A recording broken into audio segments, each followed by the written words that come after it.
You might need to. Turn your mics on, turn your mics on, turn your mics on. Mic is on. Yeah. Don't touch me. Sorry. Yeah, let's see. Yes, ma'am. If it's red, it means it's on. Red means it's on. And recording. Mics. When I'm ready, I'll hit it. I'll take care of it. That's right. You're gonna move through this agenda. Yes, sir. No, it's Huh? I know, I'm getting it from all sides. Yes. Get your mic on, right? Hey, he just heard that you're going to do that, so we'll see. Got it. Thank you. Good time you. Well,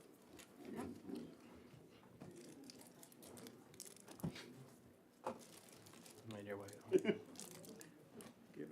He found something that they're short of, so he says, let me take the move now. Yeah. How we doing here?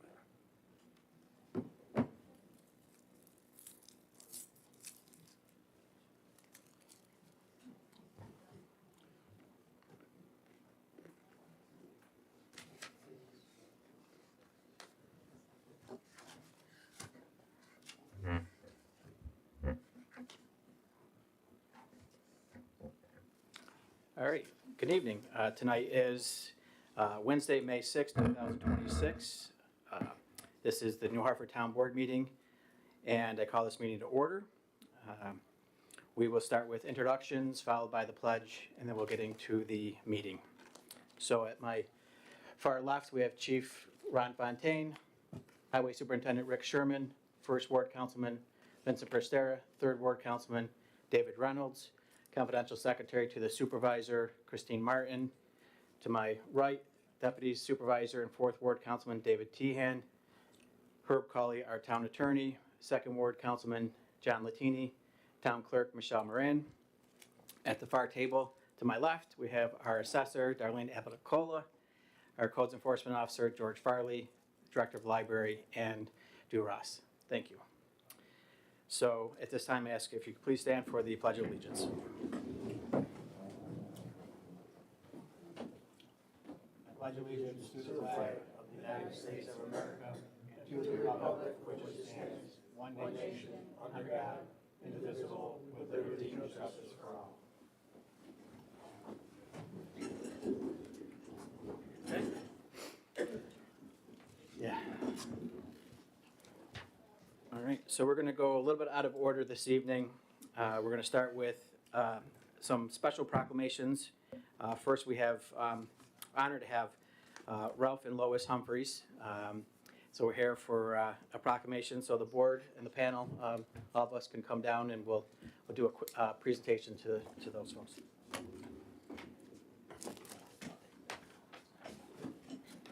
Stay down there. Yeah. Bring everything.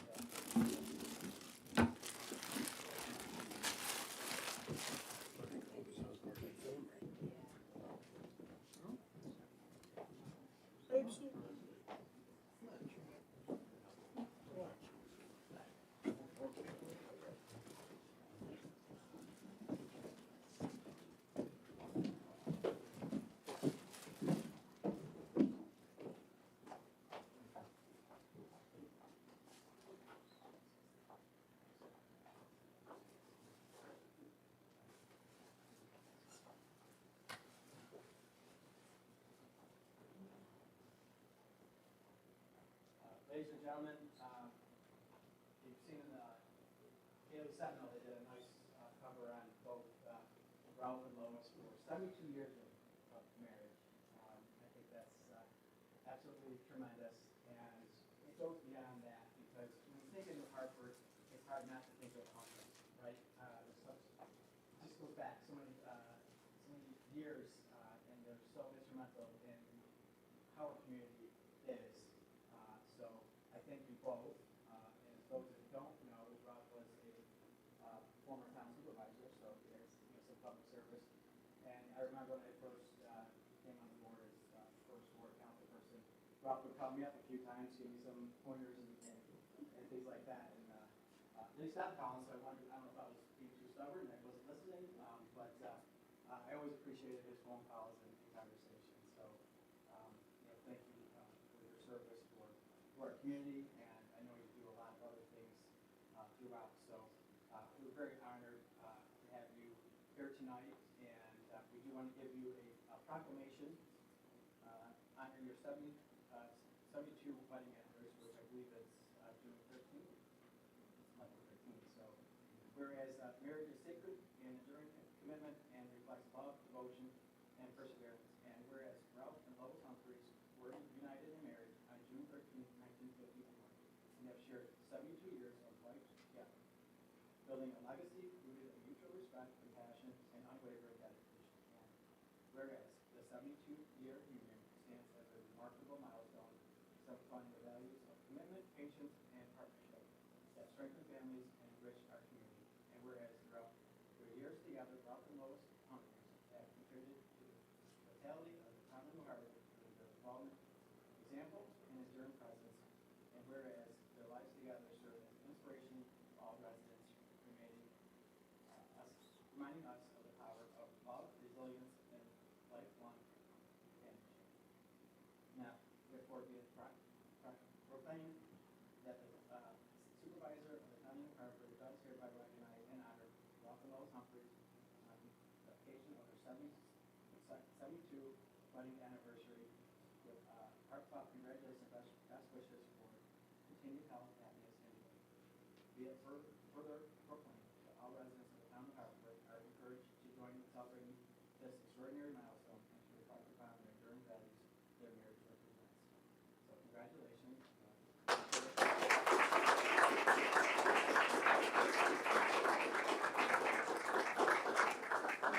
Hope you don't mind if I present your bride with some flowers, but you get some flowers. Yes. And I know we have some folks here. We have former First Ward Councilman Pat Backman, close friends of you folks, former Judge Kevin Copeland, so and your family members again. And Dory, thank you for organizing these guys to come here. It was a huge help. Thank you, and congratulations, and thank you for being here.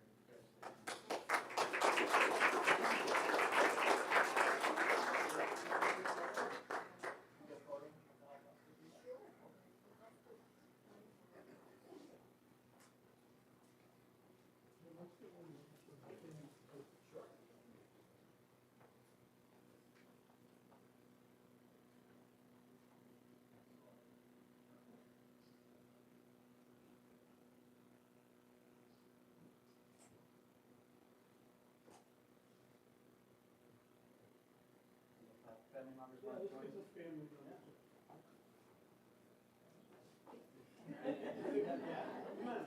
Why not?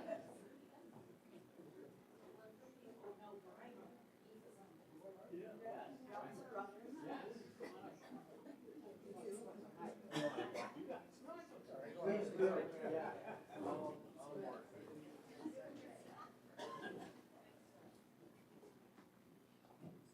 It's almost like one of these parties up on Tibbetts Road.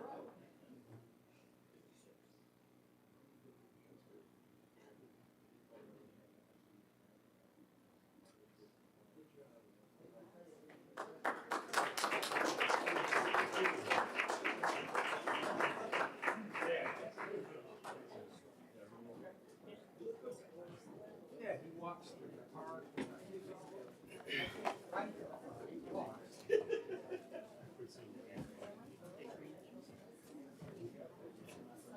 good guy. People.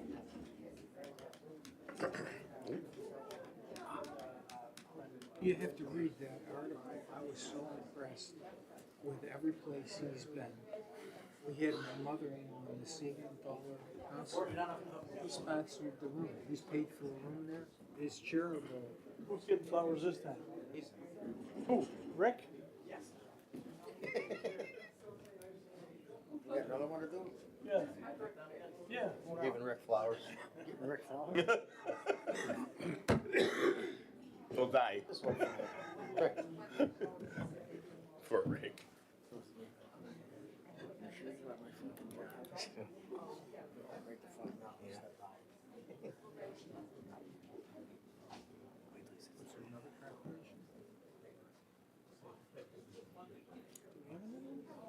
This is something about the library. Oh, the 50th.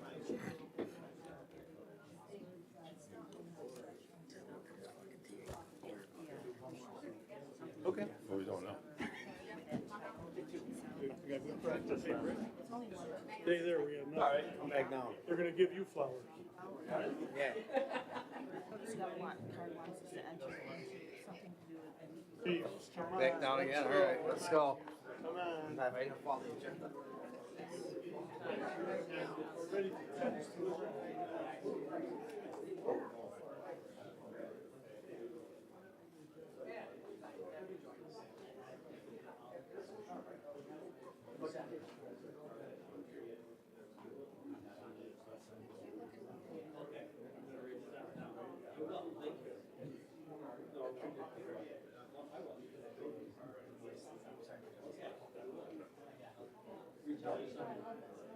I know you do. Something's on, that's why I thought you were okay. Something's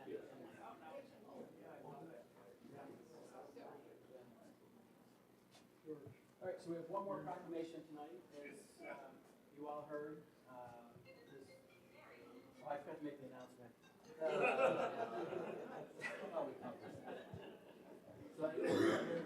So, thank you. So this week, Monday, we, New Hartford Library kicked off their 50th year celebration. And some of us were there, and the town did give the library a nice plaque. Some of the board members couldn't make it, so we're doing a full presentation of proclamation here this evening so that everyone can be a part of this special day. So tonight we're giving Anne Duras, the director of the library, a proclamation. And I won't read all of it, but it is basically says, whereas New Hartford Public Library has served as a trusted center of knowledge, learning, connection, and community life for the residents of the town of New Hartford for 50 years. And they are a big part of our community, sits in the heart of our community, in my opinion. Again, the wealth of knowledge that comes out of the library from all the folks that enter it, right? And through their staff and been there for 18 years, which is remarkable. Started part-time, got a couple titles, and now. So we're very fortunate to have Anne. So tonight, on behalf of the town board, I'm pleased to present this proclamation to you and the Hartford.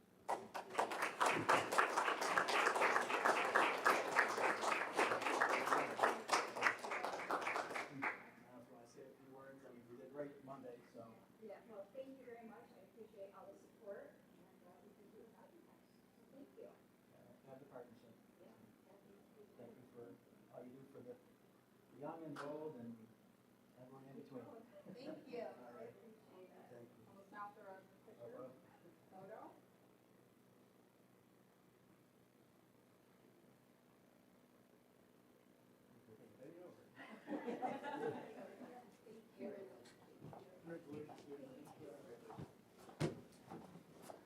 Guys. Let's do one more. Let's Okay. do George Farley. And give George. For George. All right, so now we'll get right into board meeting minutes, April 1st.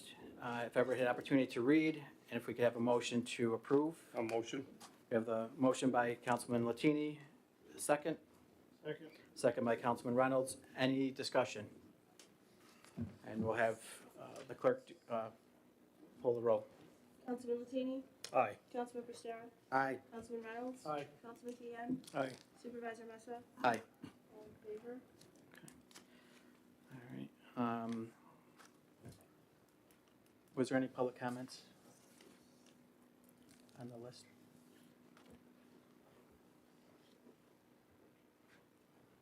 Give it to Michelle.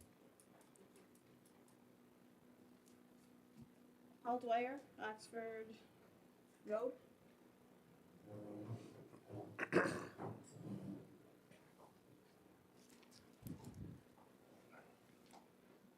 apologize, I got sloppy handwriting stage one, guys. Oh, I'm sorry, Dave. Right, like a doctor. Listen to Dave. Thank you. I just want to comment on the last month's meeting, the upper 90s cybersecurity update. Mhm. And I know I spoke with Dave Keehan and Mr. Vistara, Councilman Vistara. And I thank you both for your emails and your questions. Just being here for the first time last month and at a public meeting, I felt that was kind of rushed. I honestly did.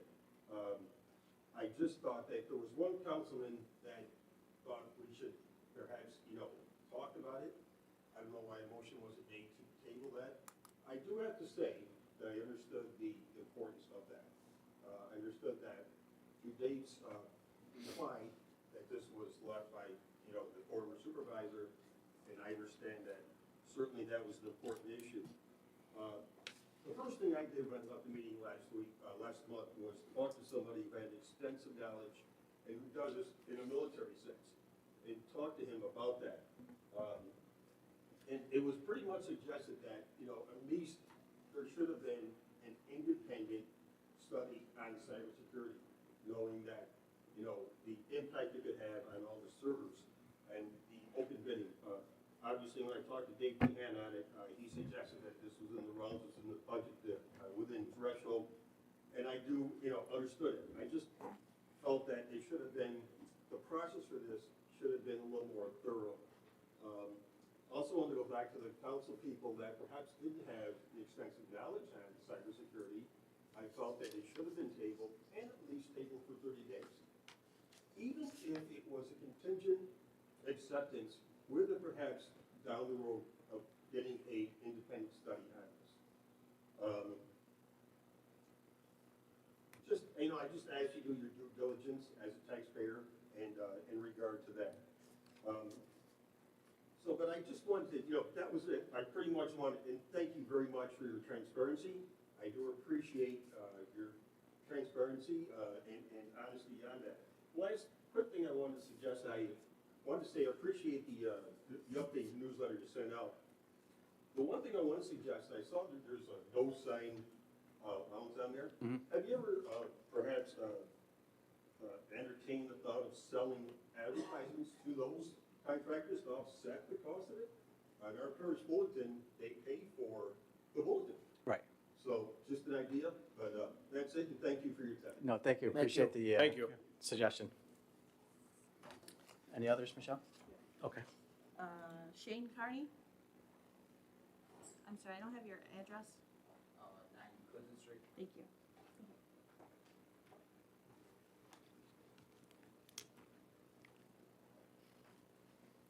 Hi, I'm just here tonight in regards to the Ray Hill project and this Blake Creek next to Pizza Boys. Mhm. So, I was concerned about negative impacts that will happen to the property, our property, located on the opposite side of the creek that we're doing the work. Okay. Any, Has there been any, studies about the other side of the creek or how the project's gonna affect that side? so the side facing your property on Pizza Boy side, is that you're referring to? Because we're doing all the work on the opposite side. It's eroded 50 feet on the other side. Mm-hmm. And from the quick plans that I saw from the engineer that was on site a few weeks ago, it looks like that water will push into my bank and erode our side of the bank the same way it eroded that side of the bank. Sure. Rick, do you know of any work that will be done on that side? There's, our engineers have been totally involved with, along with DEC. And the plans that they come up with, they looked at them, took all that in consideration. And they're gonna put some weirs in there to force that water, so it doesn't do to your bank as it did to the other bank. It's all been talked about, and it's all in the set of plans that Okay. it's It looked currently, like what they put in would push the water back and then towards our bank. shouldn't, no. And the engineer on site agreed with me when Jason Brown? I don't know his name, because I saw him there one day when he was photographing and he had plans with him. It's the first time I've seen those plans. I've been trying to get, over the year, Mills Mayor, and he messaged me Okay. a couple weeks ago. So, But anytime you, a couple neighbors up on New Hartford Street, they came into my office, and I'll show them or show you the plan, the whole set of plans, right from where it starts right down to the finish. okay, And I'd be glad to show you. so that's something I can schedule. Yeah, yeah, yeah. I'll talk to you and we'll get it scheduled. Okay, Sure. Who do I talk to, get a schedule? Me, Rick Sherman. Just, call, email, or? Just, I'll give you, yeah, Shannon will take care of you and give me my cell phone. Okay. So he owns the property. Yeah. Okay, and then just, Jason. I guess we just be noted for the record that the concerns that I had in Yep, okay. We'll make that part of the meeting minutes, certainly. Thank you. Thanks, Shane. Rick, Shane's attorney called me this afternoon, and I'd like to make sure we contact our engineer because he has indicated that Shane had spoken with one of the engineers on the project, and he's in agreement with Shane that this could adversely affect his property. So I'd like to have you follow up. Sure. Thanks. Okay. Anyone else, Michelle? There's a maybe on here, Sicily, Talarico. I'm a maybe because I was here.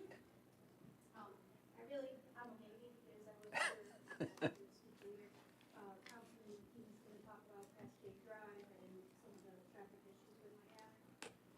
But since we're kind of talking about possible flooding, I do want to voice that, recently it was approved that they are gonna start, a new house will be built on Cascade Drive, right at the end of the ravine, in the middle of, where water kind of disperses, so it doesn't run down into some of the other homes there. And, I want to voice that I'm still concerned about that, even though, the engineer said that there will be catch basins and other things.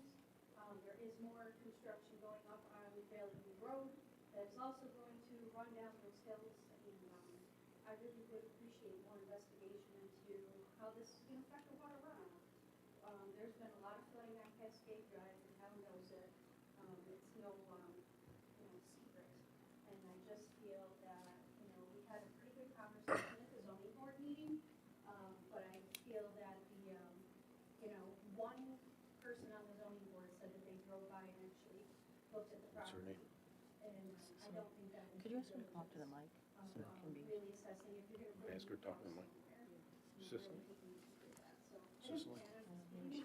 Yeah, it's okay. But, I'm really here for the, traffic. Okay. All right, thank you. What's your number, Cascade, Sicily?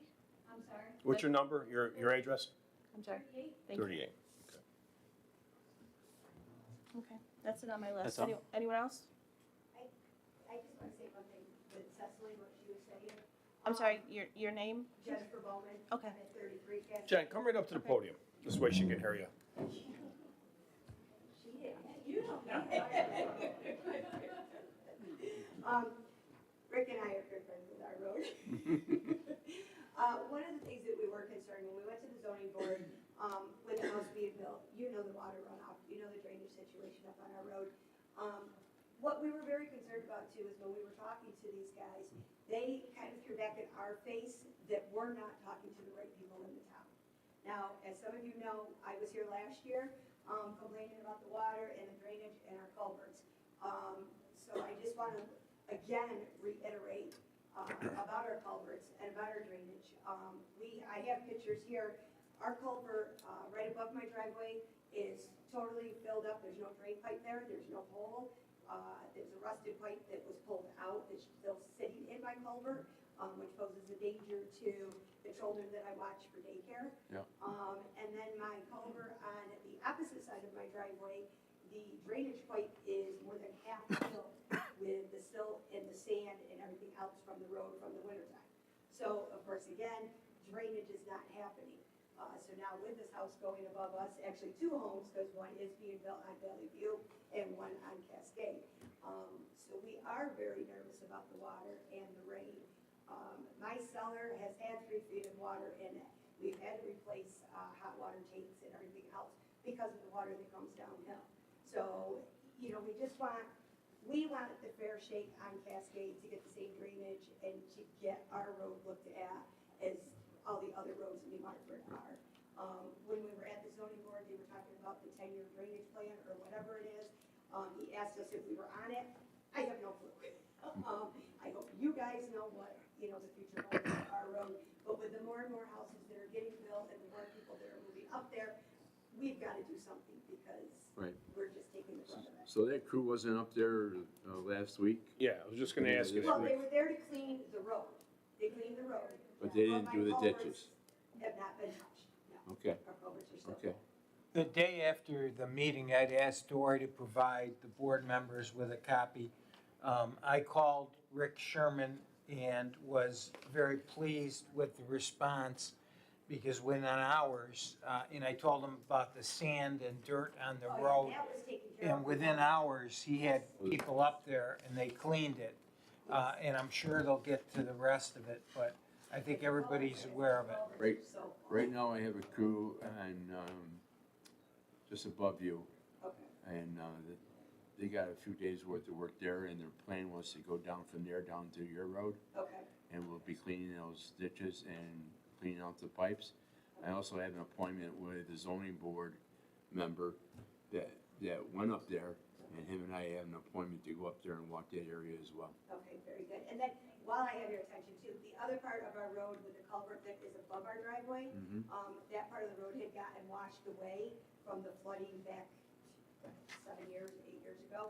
Is that road going to be extended so there is a little bit more of a shoulder there again? That's what we just did on Sedgwick, yes. Okay, all right, because it's very dangerous when Yes. you get very steep on that bend. We did the so- same thing there. Okay, all right, thank you. Jennifer, hold up while you're there. If my board members and, our supervisor won't mind, why don't we just, while you're up there, talk about the stop sign, if you guys don't mind, when she's there. We can, Is that okay, Jim? yeah, we can jump ahead, Yep. to that. So anyway, I spoke to Jennifer. She contacted me a couple weeks ago with concern on a possibility of putting a stop sign at the bottom of Valley View, correct? All right, so speaking to Mr. Sherman and our police chief, I know that it is a county road. Yes. So, I did reach out to the county, but I yeah, haven't heard it. so, that being said, and they did go along, right, yeah, it is a county road for a fact anyway. So, I'm just gonna ask, Mr. Sherman and our chief what their concerns may be, if there was ever a possibility we could put one there, because it may cause other problems too, so I'm gonna let them chime in. I talked to the county as well, and I talked to the city of Utica, because their road starts right there at that intersection as well. Yeah. They're not in favor of a stop sign. They feel that that is gonna cause more issues. People are gonna not pay attention to it and still coming down that hill are still gonna run it. I know the problem of visibility, looking up that hill. I go down there all the time, and coming out of there with the town truck and when I'm at working hours, and I have the same issue as well. I creep out of there. I looked to see if there was any way that we could trim anything back and trees and bushes. We'd have to get, it's a right of way of the counties, but also those are right on property owner as well. Will they let us trim? I don't know. I don't know the answer. But they're afraid that it's gonna cause more of an issue, putting a stop sign in there, just coming down off that hill. Yeah, well, that's what our biggest concern is. I mean, we try to pull out, and like you said, Right. we take our life in our own hands every time we come out of there. I have an idea and suggestion that they put a blinking light Yeah. overhead, Okay, but we used to have them on Mill Summit Road. We have them up in front of, on Weston Road in Chapman, for the school zone. yes, yes, yes. Put a blinking light down there, just to show the traffic that there is, a roadway coming out. Yep. Just for visibility, number one, number two, so people know. Yes. yes. I think that's a better idea, Rick. I like that idea. Yeah. Is that something we'd have to contact the county or for? Yeah, I'm in the process of, talking to the commissioner. Yeah, that might even be better, Jen, Yeah, yeah. because that would slow the traffic down. Yeah, anything to show that Right. they understand that our Right. road is there. Because there are days I can up and down there 45, 50 miles an hour, and No, I get it, especially when it's snowing out. yeah, when it's snowing, I mean, and all of a sudden you look this way, then you gotta look this way, you pull out, and then boom, that car's right on top of you. Yes. So that's our concern, especially too with more people moving up onto the road. I do run daycare, as you know, up Right. on that road. Yep. So I do worry about the children and stuff Yep. going home every day, so something like that would be fantastic if we Yep. could do that. That would We're gonna look into it for you, like Rick said. And then the other thing too, I mean, I don't know if it is a possibility or not, but Cecily had asked before about a possibility of a mirror where, like across the road so we could see the traffic that's coming. Is there any possibility of something like that? We could try it. I have one at the bottom of Roberts. Yeah. That was placed there years ago for the snowplow Okay, and for passenger cars. Again, in a pickup truck, I don't see where it helps. okay, all right. Yeah. You gotta get a good sized mirror And all you're gonna see, not so much during the daylight, but the night hours, is headlights. Plus the weather affects it too. It freezes over, gets iced up, and you're not gonna really use it. Like I said, we could get flashing lights or something like that. I think that would be the way to go. I agree. What's your take on that, chief? I think the flashing, you talking about yellow flashing? Yeah. Yep. That'd be a difficult intersection. I know it's challenging as it is because you have the hill when if you pull off Cascade, you have the slope on the right. I can check the crash data. I don't think we have a lot of crashes there, which is a good thing. I know there was recently one there, that someone hit a pole. Yeah, that was more operator error, but yeah. But yeah, the yellow is not a bad idea. The flashing yellow to draw some attention to it. Yep. All right, great, thank you. Thank you, Jen. All right. Now moving along to presentations, we have zoning board chairman Randy Bogar. You're up.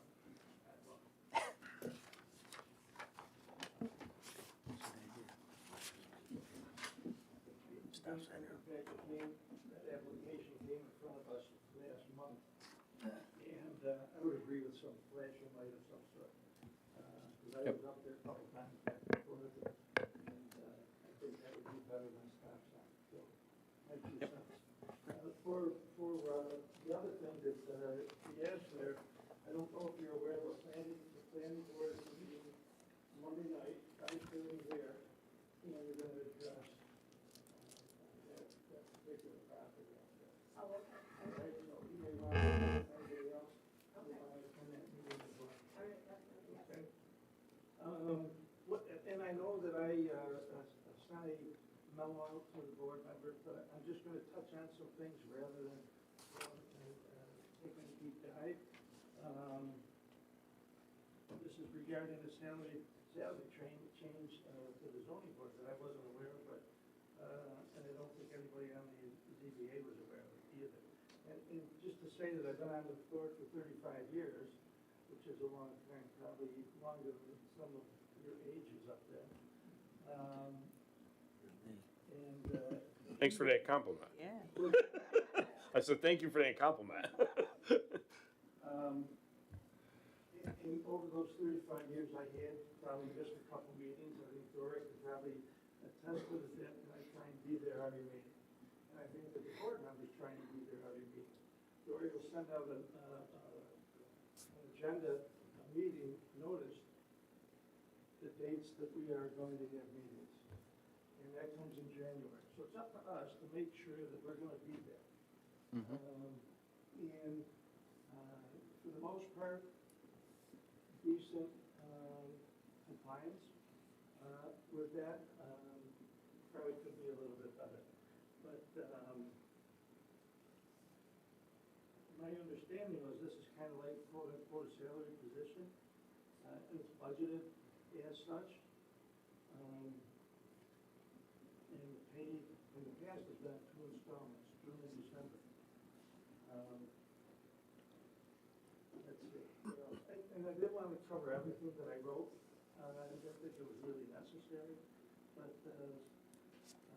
my question would be, and this has happened in the past, what if we have 2 or 3 meetings at once?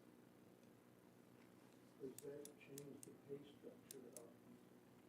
I've been to every we have upwards of 6 meetings a month. I've been to every, I've been to every property. And most of the board members, I'll say 99% of them will get out, bar something out of the ordinary. But I make it a point of going and taking a look at every property, just things on Cascade Drive. So is your question, Randy, that, are you looking for like an increase or something? No, what he's saying is just the opposite. Yeah. Back to the way it was. Yeah. Oh, back to the way it was, okay. Where, so essentially they get $100 a month, correct, but they do it in 2 installments. And in the past, whether there was a meeting or no meeting, the board members got paid. Yeah. All right, so Now, when, somebody, if you want to say, gee, somebody's, for whatever reason, is out sick, and then we backfill with a alternate, if you do have one. right, At that time, they shouldn't get paid. If that's, Well, that's basically what we tried to do, correct? Yeah, Jim. so what happened was, I think this all came about when, actually Randy, you brought to the board's attention about alternates, which was a great idea. There was some board members that weren't making it to the meetings, and therefore, the alternates would be nice to have as a fill-in for those that wouldn't be able to attend the meeting. And we've had, So we can get progress done. we've actually had the alternates at some of the meetings so far. Right. So- I was actually surprised that we had two people out, so we had both the alternates that showed up. So it wouldn't hold up projects, which is a great idea. Go ahead, Jim. Yeah, so when we did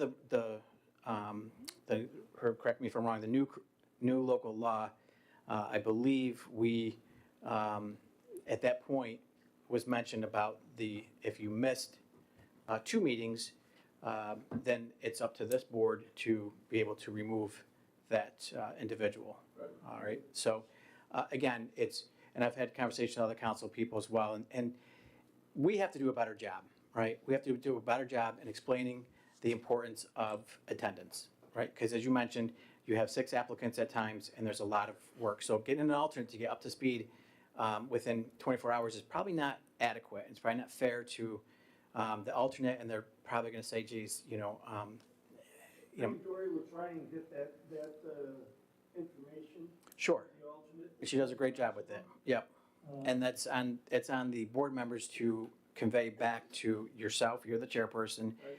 and then we have to move out to the alternates to get them, acclimated to the projects, get them over in enough time. As you mentioned in the beginning, just like us, we have our board meetings set out for the year, right? So they do know they can, and they should plan around it. I understand there's medical issues or other circumstances, but if they can know more so in advance, it's something you probably have to stress to your board members to say, we need more advance notice as much as possible so that we can get the alternate or alternates in place for your meeting so that your applicant will have a full board to, Well, and you want it to work. you do, you do.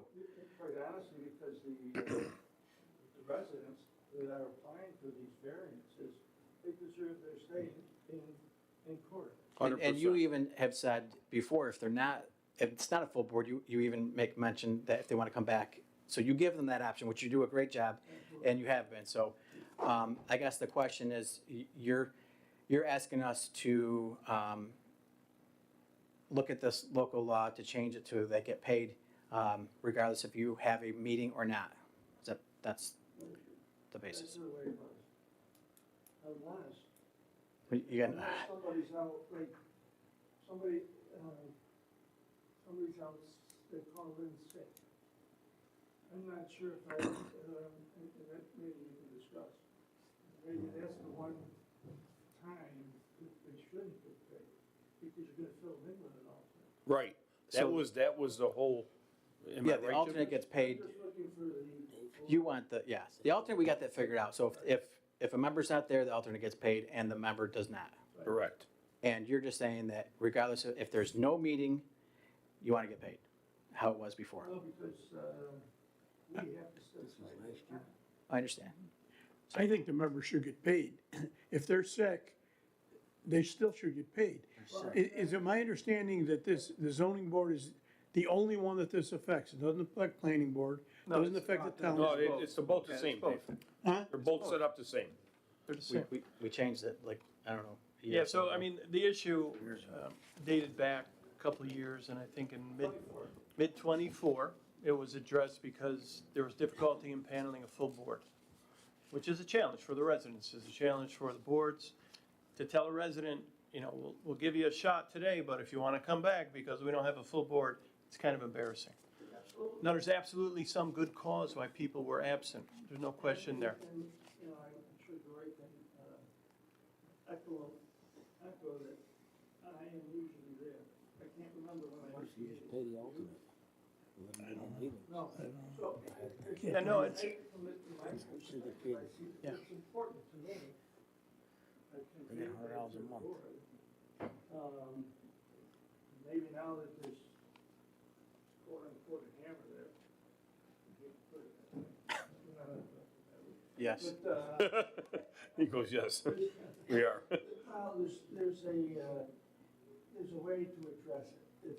If we have abuse of, quote unquote, some type of abuse, or it looks like abuse. Again, that's why I said, you're the chairperson, that's your responsibility, right? So Yeah, that's- when somebody applies, it's incumbent on us and you to explain the fact you're required to make these meetings. The same as we're required to make meetings, planning board, it's a requirement. It's serious, it's not fair to the applicant. Correct. And it's not fair to the rest of the board if you only come occasionally. Yeah, Dave, and we addressed it in the local law that if they miss 2 meetings in any year, they can be removed by your board. I know that Dave is basically the conduit between the zoning board and He's the a- town board, so, yep. you know, we can. Sit down and talk, However however. you want to do that. Yeah, so the local law that we passed in '24 indicated that in the absence of somebody, 2 or more times, this board has the ability, if they deem to do so, to remove somebody from zoning board or planning board. Right. And again, the issue was because you weren't able to impanel a full board consistently. So part of that amendment to the law entailed payment for only the meetings that people attended. Okay, so that was put in mid-24, and I'm not sure how you weren't made aware, so we'll apologize for that if that was the case. But just for some context, Randy, the 2025 attendance, there were 2 board members that were absent 3 times, 1 board member absent twice. Don't know if they're legitimate, it doesn't matter. The point is, They didn't make it. 3 times is 25% of your meetings. It's not about pay. The $100 is really irrelevant. It'll luckily, you know, And at that time, we didn't have all that. right. Well, 25 you did. In 25 you did. It's about the production for the residents. This was put in '24. Oh, the alternate started, I think, in '25, right, Dory? So, again, just for some context, doesn't matter who, doesn't matter why. But you had about a dozen meetings last year, and there were 3 individuals that exceeded what we put in the town law. Do we want to remove them? No. We just want people to take accountability, to come to the meeting, so the residents have, to your point, their day in court. Right. That's the only issue. So, we appreciate the alternates' attendance, especially in a pinch, if it's a last-minute cancellation. And I gotta say, And absolutely, And by the way, Randy, that was a great idea if that was your idea with the alternates. Because you know why, like Dave says and the supervisor, I mean, we need to get production done. Sometimes things get backlogged where people, you know, it's not a fair thing for them because they have to come back to a following month to get, you know, get anything done or, you know, approved. So if you don't have enough votes, it ain't gonna get approved, right? So, well, we shouldn't have to have them come back. exactly, Keeps talking. Meetings set up on that date. 100%. Okay. They should be like you. 35 years, you missed twice. No, seriously. Any, Speaking at it later in this conversation. we're already down the rabbit hole this far. What's one more? Go ahead, Jen. Is that a yes? That's a yes. All right, so with what you said, I think that would the importance of moving the residents along. And if you're gonna rewrite this law, if it would, would you consider bringing for $2,000 a year, a little more, bringing the alternates to every meeting? A lot of these meetings month to month, that, you know, they're here being heard this month, and half the conversation is had, and then the alternate steps in to caught up on them, and how to then to the point there. If you're considering how the town looks, might consider bringing the alternates in full time, that would be it. Yeah, that would be part of their process, and I think Dory would give them all the information from past meetings to get acclimated to all the situations. I hear what you're saying. You know what I mean? And I think that's a full packet that they receive, so. I think you're one of the alternates, right, for ZBA, or? Okay. Do you get the packets if you, Oh, yeah. okay, Spot on. all right. But it is, again, it is short notice, and you're not privy to. And that's what yes, and that's what I'm trying to get to is, you know, if we can get more notice for the chairperson, for also Dory, because then she's got to scramble to try to pull all this stuff together. again, it comes down to, it may not be fair, right? And I agree with you. So let's look at all this as a whole and see where, if there's room for improvement. So I appreciate your comment, and I'll take that under advisement. At my last meeting, Dr. Patel, a neighbor of one of the projects, had some big input.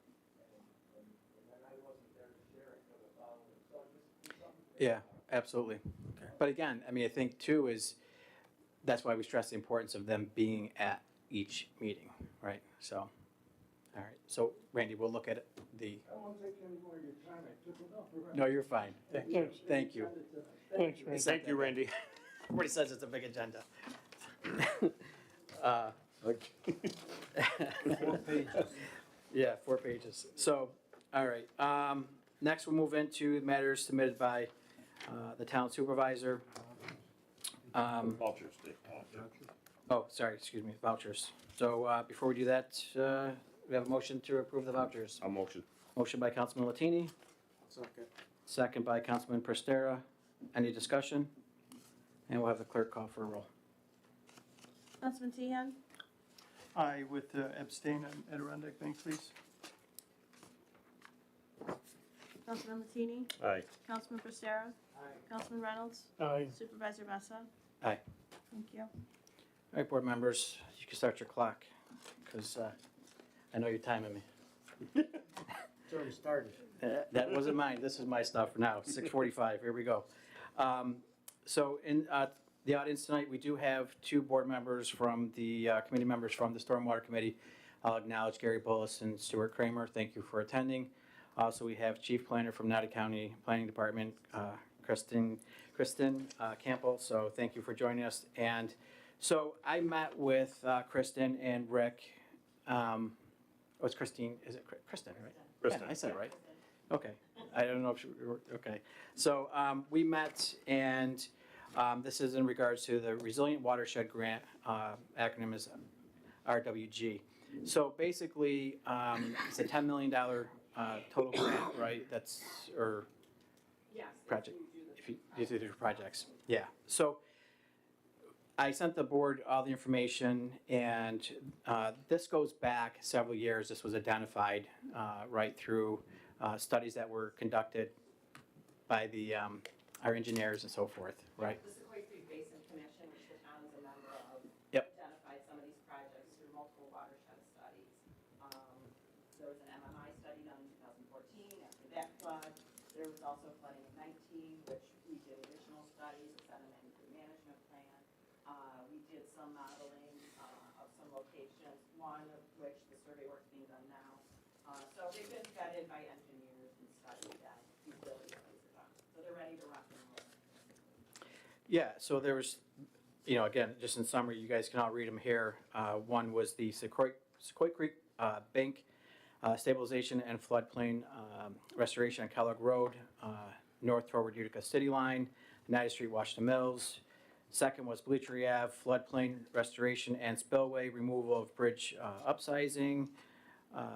Washington Mills Athletic Park Floodplain Restoration, which we did do some work there, but there's that last part that we need to do, that's what the benches, right? Yes, so you did Okay. recovery work after the flooding with FEMA money. Yep. Correct. So, yeah, which is really interesting about this is, I think total was about 9 million, is that about, give or take? Yeah, I mean, we have to confirm some of the numbers, like the Dunkel study that was done, that's about 5 years out of date, so we want to recheck those numbers. Okay. For Washington Mills. We're currently having the engineer along from Oneida Street up to the city line.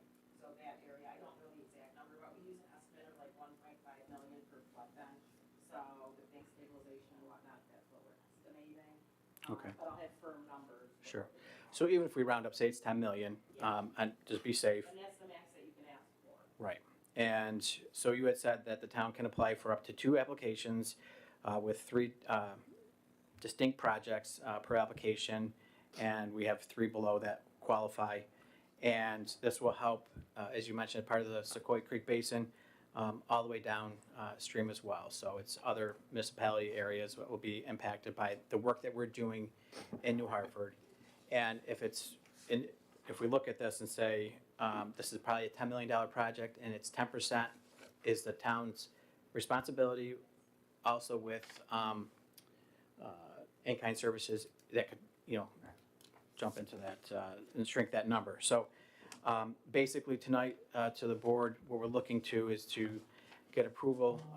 Kristen said she will help with the grant, right? Write it, and, move this along. So you need from the board is a resolution to say that we would like to proceed with. Proceed with the 3 projects, or Yeah. whatever number you want to do. I would recommend the 3 only because it's good money. You don't see money like this very often. No, I agree. Funding.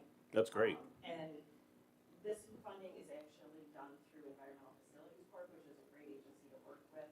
So you're not fronting the money. Right. You're doing payment apps, so the money is rolling and getting deposited very quickly to you to be able to pay your vendors. That's great. So it's a once in, I wouldn't say once in a lifetime. I get it. It really is. I think it's awesome. When you look at a $10 million project and you're getting, our end is $1 million, so you're getting $9 million in terms of Fantastic. a project. That's 100%. pretty. In a bargain. It's on work that's been done, I mean, not to be that foreign, it's with Basin Commission, but we've been working in Whitesboro and Whitestown, Utica, and we're working our way up the Sequoia Creek, and it's tributary. Yeah. We've been acknowledged by the state and federal government, we've won awards for our work. So it's an exciting project, so it started as like one little bank stabilization at Dunham Manor Park in Whitestown, it's now a program.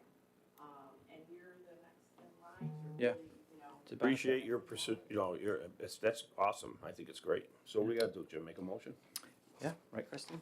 I'll make a motion that we apply for these 3 grants.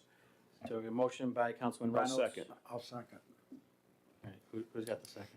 A second. I'll second. Okay, second by Councilman Prestera. Any discussion?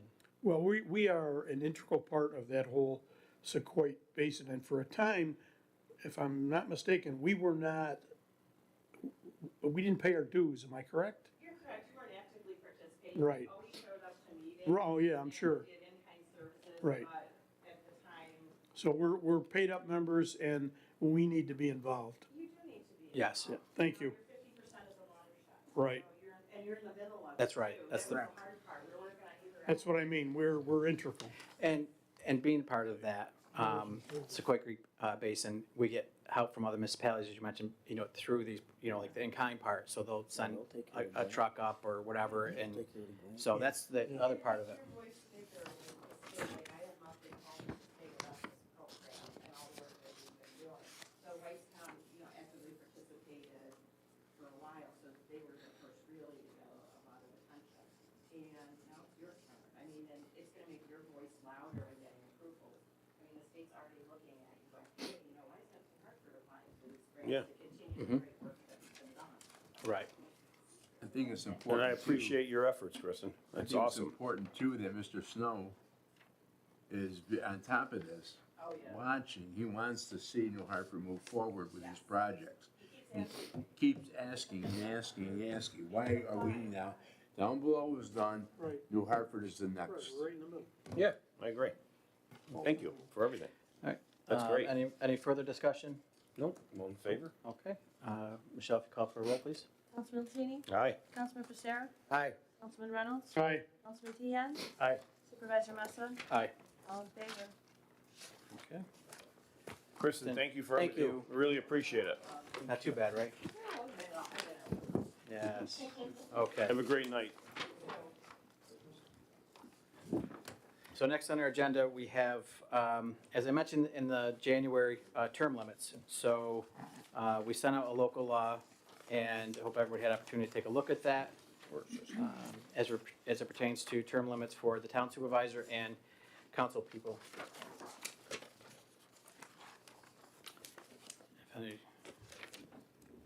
So basically, right here, we're looking to pass this to get to a public hearing. Yeah, what we would have to do is we'd have to move the local law and schedule a public hearing. You're not passing it. We're just, yes, correct. You're Yeah, we're, passing it, we're done. no, we're not, no, we're, yes, we're moving this to get to. So I'd like some explanation on term limits, like, what are we talking about, like, as far as term limits? So, did you, like just it's gonna be 2 years? I mean, It's- two yeah. terms and that's it? It's 2 terms, and then if you take a break, you have You 2 always years, come back. 2 terms, and then you come back. You Yep. should have a copy of it. Yeah. Does he need a copy, or? It's in the packet. It's gotta be in the packet somewhere. I like the way it's, you updated it since last time, Yeah. and I think it's effective. Spells out 2 consecutive terms, and it also allows for a reset if there's a break in 2 terms.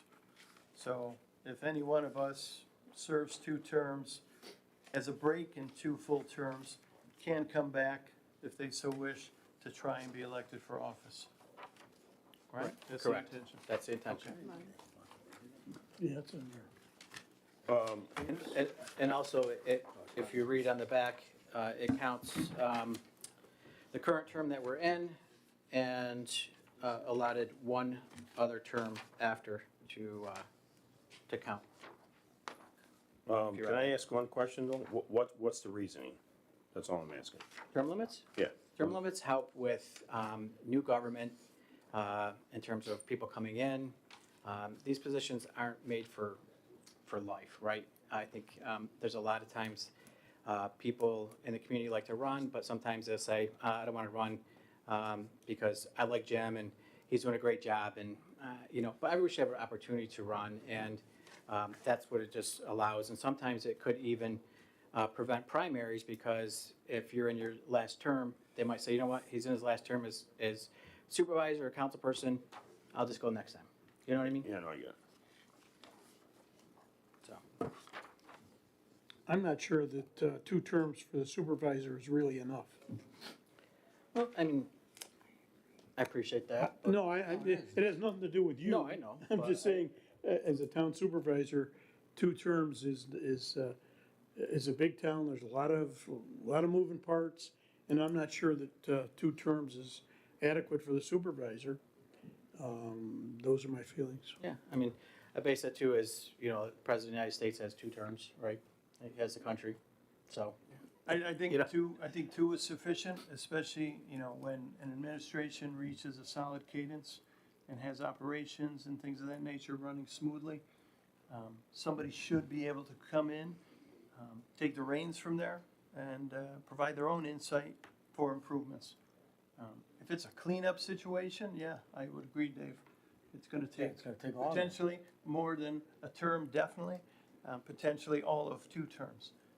But again, if it's run in a correct manner, I think 2 terms is perfect. Well, I somewhat feel the same way that Dave Reynolds feels. I think sometimes maybe 2 terms may not be enough. Like he said, there's a lot of moving parts. Now you got situations like where, grant money and listen, I 100% agree. I mean, I don't see how you can possibly get everything situated the way you want and everything in 2 terms. I don't know. Like he said, there's a lot of moving parts. This is a big town now. It's like a city, but I get what you're saying too, guys. I mean, I understand, like he said, the president, you're only allowed to do 2 terms. Actually, they can't even come back once they do their 2 terms, they're done. But you're saying that on a supervisor's position, if they decided to run the 2 terms and win, and they stayed out, they could always come back later on after the 4 years. Yeah. Well, After 8. after the 8, I meant to say. That's cool. After the 8 years. I mean, it's something, I mentioned this back in January. And this is the same thing for council people. Yes, yep. Yeah. Yeah, again, I mentioned this back in January, the 2 terms, and, I think the state legislation was saying 1 term, and I think Councilman Reynolds said that's not enough. So this is our law, so. Well, here's the other thing too. I mean, if you get a council person, like, that they do a good job. I mean, you were a council person for 12 years, right? Yep. You did a great job. So you may not get anybody who wants to run. Then what do you do? I mean, you might have a problem then, because it's not, not everybody's cut out for it, that they don't really, want to run, maybe. It's not like you got them knocking down the doors, you know what I mean? You never know. I mean, you see it, the elections are. It's a tough job. I mean, you got to be on top of things. I mean, Dave Reynolds knows, he's been around. So a as long I time. mentioned this, to be honest, to cut you off, but I brought this up back in January in crickets. Mhm. Crickets from all you guys, right? And we talked about this. So propose it, and if we're gonna table it, we'll come back next month. But we're gonna do this. I want to have term limits, and we're just kicking the can, and I'm not getting feedback. I asked at the end of the meeting last month, please have your ideas back. And didn't hear from anyone. Yeah, I So, if you're, Well, all I said 2 terms was not enough. right, so propose, what is it? We can do it right now. 3 terms 3 terms. For both? For supervisor. for supervisor, yeah. You know, I would just call out, we all had the pleasure of reading the 100-day progress report. This board, including everybody on it, and the employees, has done a terrific job moving the needle in 100 days. So I'm going to have to combat your argument about not enough, just because with the right amount of effort and the right individuals, you can do a lot of great things. And it's been And you're proven. already 5 months into, Yeah. you know, his first term. Yeah. You know, so it goes About back pretty 4 quick. years. Yeah. 3 years this time, 4 years. Well, it's 3 years this time, right? Yeah. So again, we put this together, I thought it was very fair, and it covered everything, but if you want to move as is, or if there's changes, let's discuss it, or we table it. Either or, but I want to get this moving forward. Well, I'd like to table it just to get a little bit, you want to table it till next month? Is that what you want to do? And then come up and maybe we can get a chance to talk about it a little bit more amongst us, between board You members? can table it or you can move it, right? So depends if there's opposition on. What do you guys think? Dave Reynolds, Vinnie, what are we doing? Well, I said what I think. So you want to change the town supervisor to 3 consecutive terms? Leave the council people at 2. Yeah, I would do the council people too.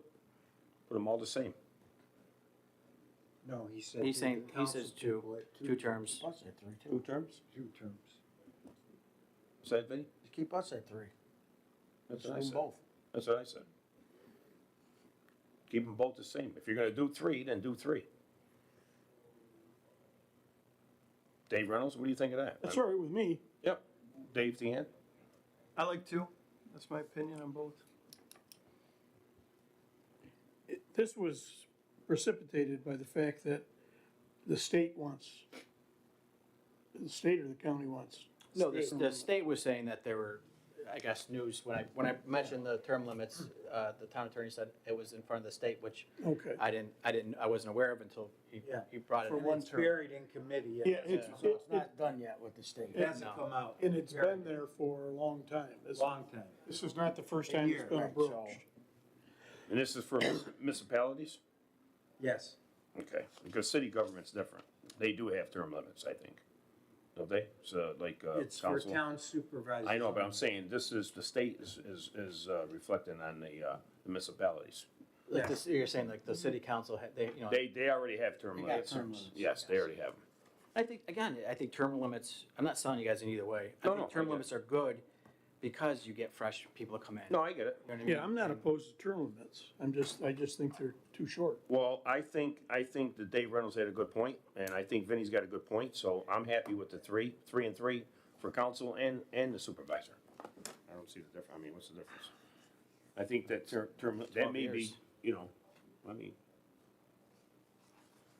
Well, what do you think, Vin? I mean, you like 3 and 3? 3, well, yeah. And Dave likes 3. Dave Tehan likes 2 and 2, but you guys, we gotta figure out. And so Herb, I don't care if we vote on it tonight, but we gotta come up with if you wanna table it or you wanna vote on it tonight, I say 3 and 3 for council and supervisor. At least you got your term limits enforced. well, again, I think we should have term limits. Like I said, so if the consensus is 3 years, so section 3 would be, we have to change that to 3 consecutive terms. B, for councilperson, 3 consecutive terms, and the break in service should still be 2 full terms.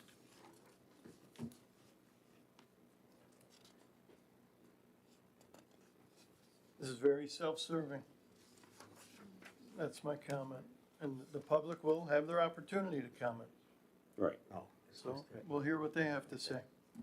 They can't do that. So we, I don't know if it's self-serving, How it's is it restricting self-serving? what there already is. Right now, we don't have term limits. Right. Right, how is it, I don't understand how it's I self-serving. think 3 is excessive.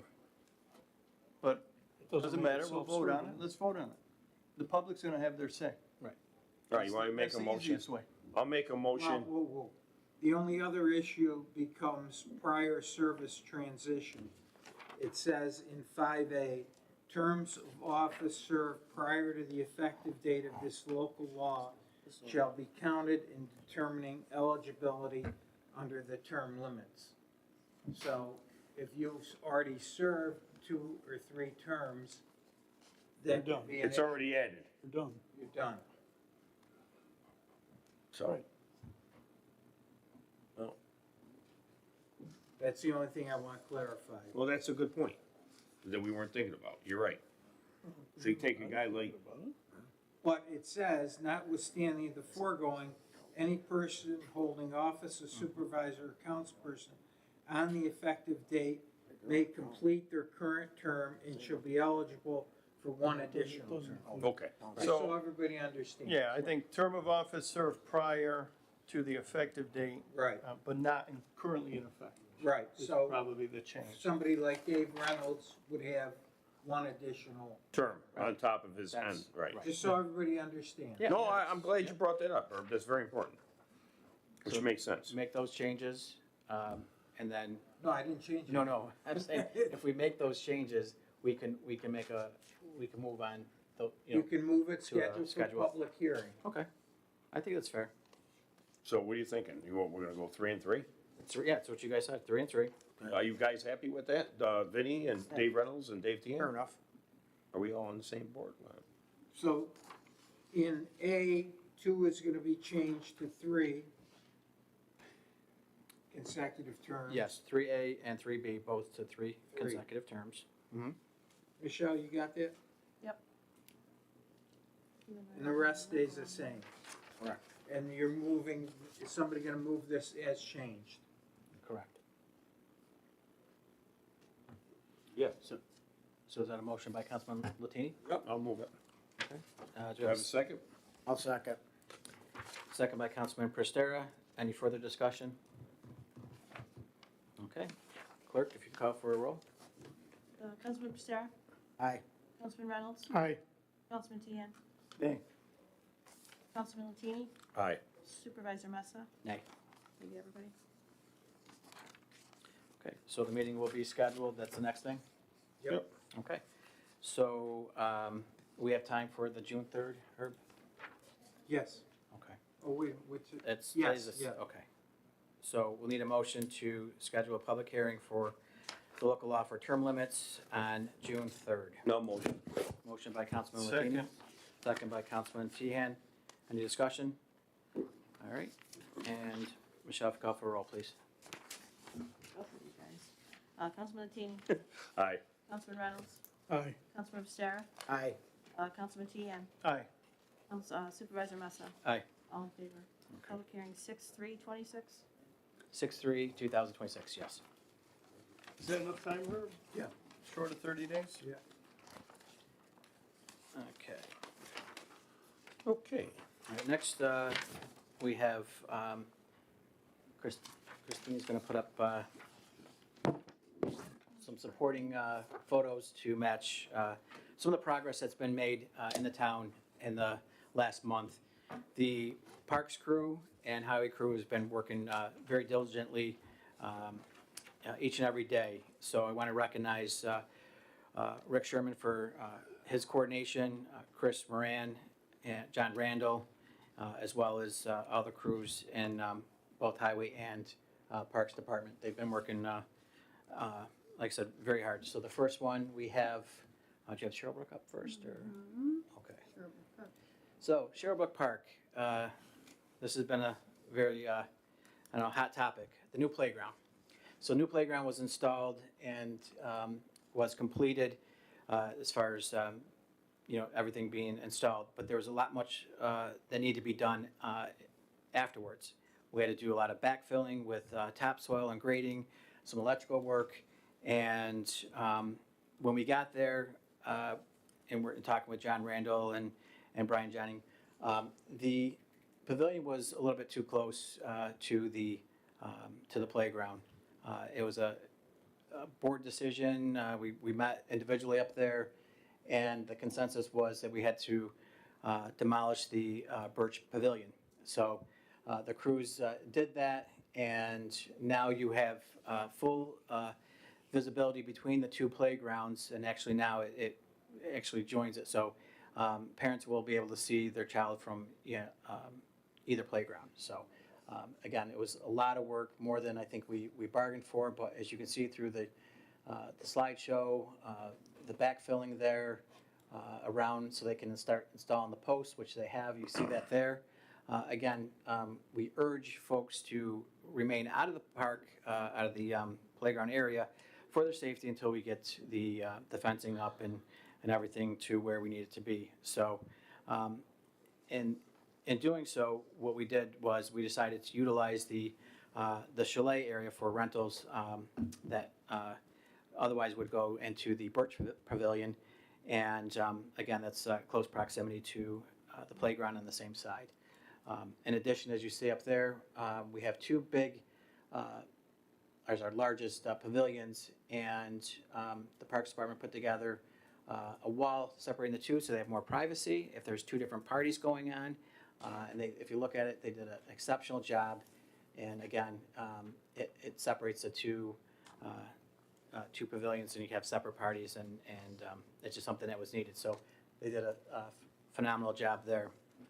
Rick, any updates on the park there that you want to add, or?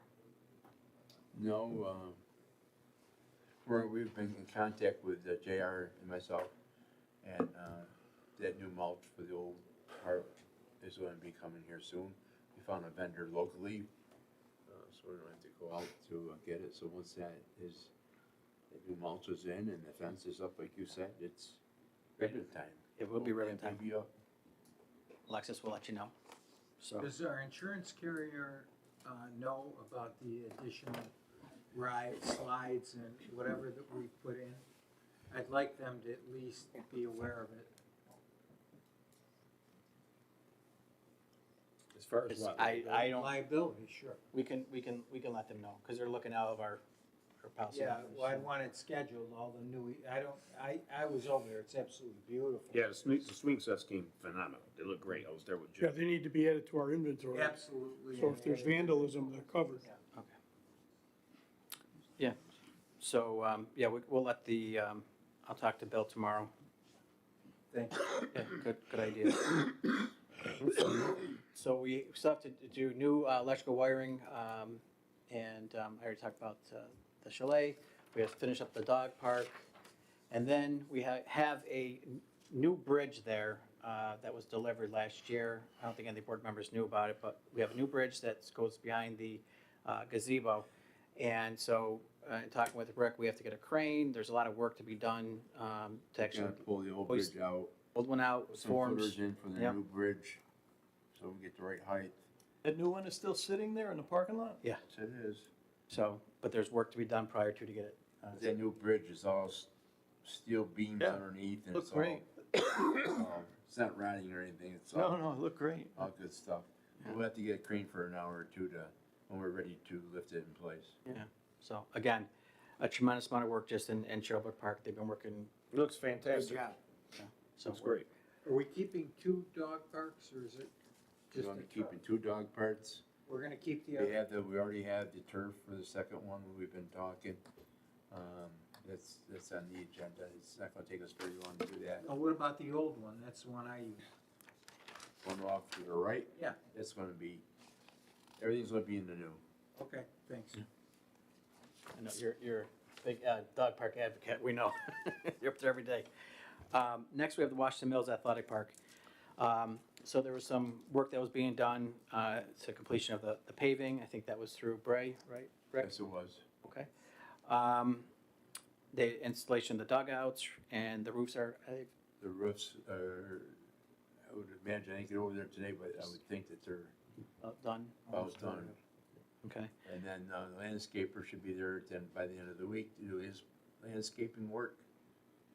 The blacktop work is all done. We gotta make a decision what we wanna do with that, where the old playground was, whether they bring up to height and, plant grass in there with picnic tables. Yeah. We need to talk about that. The parking lot, I would like to spray it with, get a larger truck and get in there and spray it. As you do your driveways. Yep. And then Stripe it. restripe it. Okay. All right. Well, good. I think that'd be great. And I think honestly, the more green space we could, Yep. soil seed it, and like you said, a picnic table, just a nice accent. And all these things we I can always also change. Thought about putting some split rail fence, 2 sections on each side, as a walkway goes down to the creek. It's on a sort of a Right. thing, 2 sections on each side of that, as they walk down, we give it some curb appeal, so to speak, and be there for safety. That's a good idea. And also, if nobody knows, that the new fishing dock is down in there as well, fishing, and that's been moved, so kids can fish down there and do. Is that a new dock or a rebuild or what is it? It's a new, In the same new area. location? No, They'll it's shift moved it down. Yeah. Stream a little bit. Yeah. Yep. Looks, again, a lot of work, and it's looking great. Chadwick's Park, Donovan Park. So thanks to Mr. Kramer for advising us about the fence that was down. So we had repaired that, and that's, I think, your photo. Yep. So that was repaired within a day or so, and I think you even mentioned that on social media, and thank you for that. But this is how things get done, is when the community advises us of some things, and obviously that's through the report of concerns working out very well. I think talking to Brian, the splash pad also had some repairs, and we've talked about the entrance sign too, so to the park, so more to come on that. There's power and everything is all out there. Yeah, but For that sign, when we ever decided to, what we're gonna do out there, but there is all set up, ready for that. Yeah, I don't know if the sign was too big or something. I heard something, I don't know, but we'll figure that out. So we're not done there. So you and I will touch base with John on that. So while all that's going on, the other stuff was going on too, is stormwater. So we have actually three properties. I think it's 4, 6, 8 on, or do you remember the numbers? I think on 8 and 10. 8 and 10, 6, 8, 10. There's a couple Sycamore? properties. Yeah, 8, 10. 8 and 10 on Sycamore Road East. Emergency repair, so you can see the crews there. Rick, you can talk about what you discovered when you got there. This was a priority immediately, like an emergency type situation. We started to dig that up. The pipe was totally rotted. And when we put our sewer truck in there and we tried running it. Then we took a measurement from one end and a measurement from the second end, and it's like, boom, here's the problem. So once we got in there, there's a big tree on that front lawn of that address. And it was full of a great big root ball. It was totally plugged in that pipe. And once we hit that and took that out of there, it shot a geyser of water about 6 to 8 feet in the air. That's how much water and pressure it was holding. But since then, we installed, took everything out. It was all rotted. We put new pipe in, new plastic pipe, replaced this galvanized. And we're just waiting. Blacktop plant just opened up here a day or so ago. And we'll be getting these patches that we did, pavement put back in for these driveways. Okay. And again, that came in through report of concern. Yes, it did. Through the town councilman, Mr. Keehan. So, again, any feedback or anything, that's your area, anything? Yeah, no, I'm appreciative that, I walked in that area, I saw the progress, and no doubt they're very pleased with the timeliness that you addressed it, so thanks for getting everybody on that. Yep. So, This project is a project up on Sedgwick Park. She's been here at our board meetings several times. The water would come off of that hill and across the road and would flood her out. The width up there was the width was more than we needed. So we cut the pavement and made a bigger shoulder there, where this picture shows it being dug out, and larger riprap stone has been put in place. I was up there today. The part that they did was finished, but I made a decision to go this side of the driveway, maybe another 20 feet, to make sure that we're catching all that water. So we're gonna go back, we're right there in that area, we're gonna go back and do that. How long is that gonna take, Rick, to complete that? It's almost like, But going back? Yeah. We did this in 2 days, so. yeah, it looks great. So another day going back there, we got a saw cut. Yep. A little bit longer. Yank it out, make the shoulder wider, take that material out, put the rock in. That's all running right to Higbee? Valley View. I mean, Valley View, I meant to say. This was an older. Yeah. Repair. It's probably been on our site for at least 2 years. Yeah, a couple of years, and Yep. we've tried some different things, Yep. and Yep. now I think you guys Now come we- to, We got her figure it out. figured out and got her finished. Oh, it looks great, again. So, again, we'll just keep going. So, then you were up in Whitetail as well, development, cleaning out the retention pond, and then you also have Grange Hill, Yes. where you're working on the. Where, that Grange Hill had a washout area on one of the banks. That pond is probably 6, 7, 8 years old now. All of that. All of that. And it had a washout, so we had to bring some riprap stone in there and place that on that pond. You start to see some of it there that's gonna be in place. That is done, and then Whitetail was full of settlement. We cleaned all that out, and now it's ready for the next rain event. Yeah. Hopefully we don't get any. Right.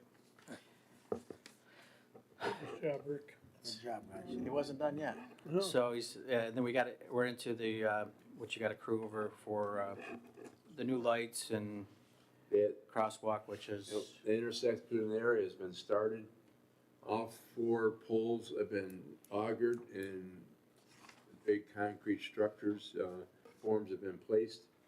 The anchor bolts have been placed and concrete poured. You probably should see some poles going up here within a week or so if the concrete gets cures. And then after that, you'll see the poles going across the road. It was a little touch and go in places. We had some culvert pipes, a lot of utilities in that intersection that we had to deal with. And they were having a hard time, so again, we brought our truck up there, our sewer truck that sucks dirt and water and stones by water pressure. And we're able to find the utilities without them digging it and accidentally hitting something. So they were very impressed by our machine. Those are new poles, Rick? They are brand new poles, yes. There weren't any there replacement? So there weren't any poles there originally? Oh, yeah, the old galvanized poles were there. Okay, so, But these were, obviously, the lights are still up working. right, These new auger holes are right next to those, Okay. so they can put them in, Yep. keep everything working while they put them in and get everything hooked up for the new. that's great. We own everything at that intersection. Yes, we do. We own 3 intersections. We own that one, we own the one up on top of the hill at Valley View and Right. Higby Road. We also own the one, Hannaford Plaza and Walgreens and Dunkin' Donuts, that is ours. We own 3. The reason why, those are county roads, is the county does not own any traffic signals. It's either state and/or town. Really? Yep. All right. Yep, thank you for the visual aids. So again, you can see that the crew's been working for the entire month and all over town, so. And in addition to that, they've been picking up green waste Right. and Green cleaning waste. roads.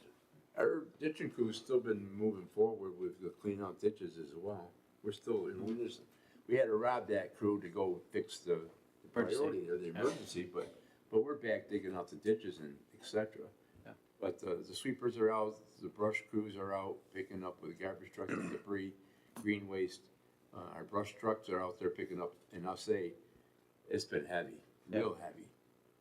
And, A long winter, I think people are itchy. Oh, you know. unbelievable. Yep. the branches, et cetera, but the town is getting cleaned up and it's starting to look good. Signs look good. Signs, we got the signs down, but Yep. we take them down today and they're back up tomorrow in different places.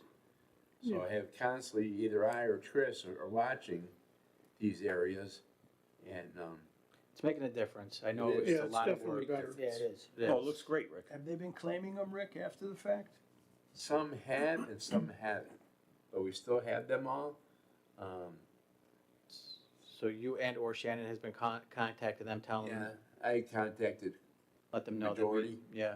And I was decent with them, you know, giving you, this is a heads up, this is something new that we're not going to have in the town of New Hartford anymore. And then town of Marcy followed suit that what we did, now they're doing it. Right. I think it's gonna catch on to other municipalities. Yeah, it looks good. Looks great, Rick. Hey, Rick, while we're talking about signs, is there any time frame? Remember we approved, me and you took a ride over to Murad's over there on Arlington Terrace? She asked me, last week, she gave me, I saw, check with Rick on the stop sign we had approved. We still didn't get that installed, she said. No, because that sign crew has been halted for a while we start putting up the veterans banners. We got a time frame to get them all up. Okay. So I had to steal that sign crew that goes. We got an idea when, so I can give her a heads up. The veterans one's done. When the veterans are done? When we're done, we're Hanging the banners. started. Banners, okay. Yeah. Now, there was two we were supposed to put in. You suggested that one that's lighted or something, or is that one done? The one that was on the other corner coming down with the traffic? Remember you said something about a lighted one, or? And then we had the one that was coming off of Oneida Street. That was the one we approved for her from Murad. Remember on Arlington Terrace? That's the one I'm talking about, but I'm saying there was another one coming down. I forgot what road is. What's the road over there, Ronnie, on the side? Was it, Westminster and Arlington. Right. Yeah. That's my road. It's your road. And then there's Allen and Arlington Terrace. I think you did Westminster. okay, That's the, that's the one, Westminster.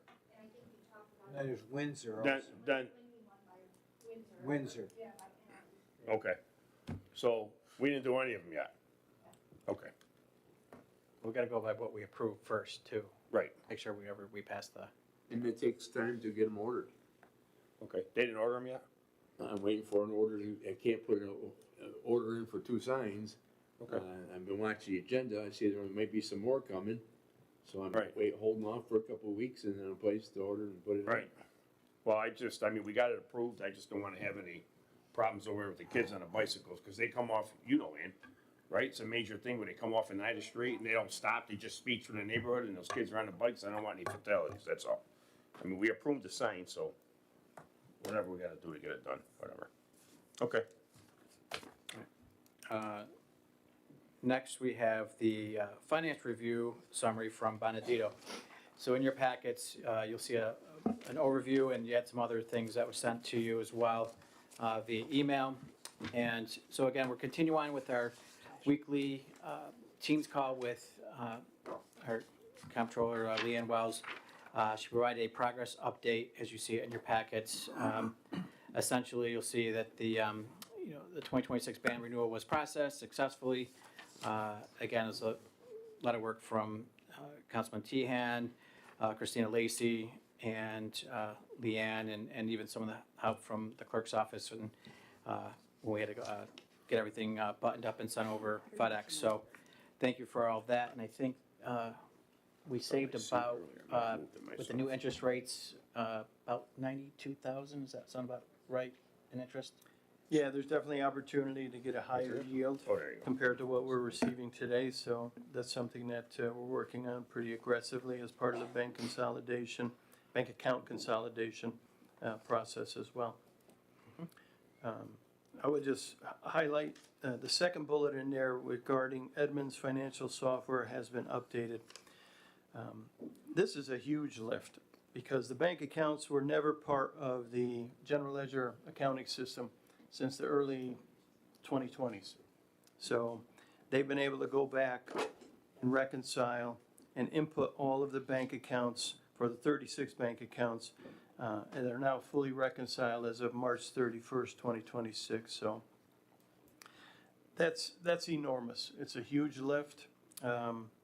Might not sound like much, but it's something we've been talking about for several years as a board. Things that have been called out in the audits that we've had as well. So it's a huge accomplishment, especially in light of the 2 audits that are going on right now for the financial statements for 24, which is also noted in here, and 25, which will begin as well later this year. So hopefully this year will definitely have been caught up of all our financial statement audits. Did anybody have any questions about this update that they want to touch on specifically? I just want to point out, as you mentioned, under the first section, the last bullet point, the town will likely wrap up 3 audits in a span of 9 to 12 months. So I think, again, that is something to be proud of on that end, but not proud of the fact that we are behind. But the fact that we will be caught up, and it has been a group effort. And again, I want to applaud Christina and Councilman Tian for stepping up and really adding in and taking the time. Last Friday was a 2-hour Teams meeting that we just really diving into a lot of different things. So again, it's all for the betterment for our financials for our town going forward. It'll be especially helpful with the OSC audit that's currently underway. So when they finalize those results, some of these items will have been brought to our attention, but having already addressed them in a timely manner, that's going to go a long way in resolving those open issues. Huge improvement. Okay, well, thank you. Moving on, Christina Lacey's out of training, I believe today and tomorrow. So she's been working with paychecks. I know Chief has been on some calls as well. So just an update on the upgrade. That should be an estimated rollout, I believe, in the next week or so.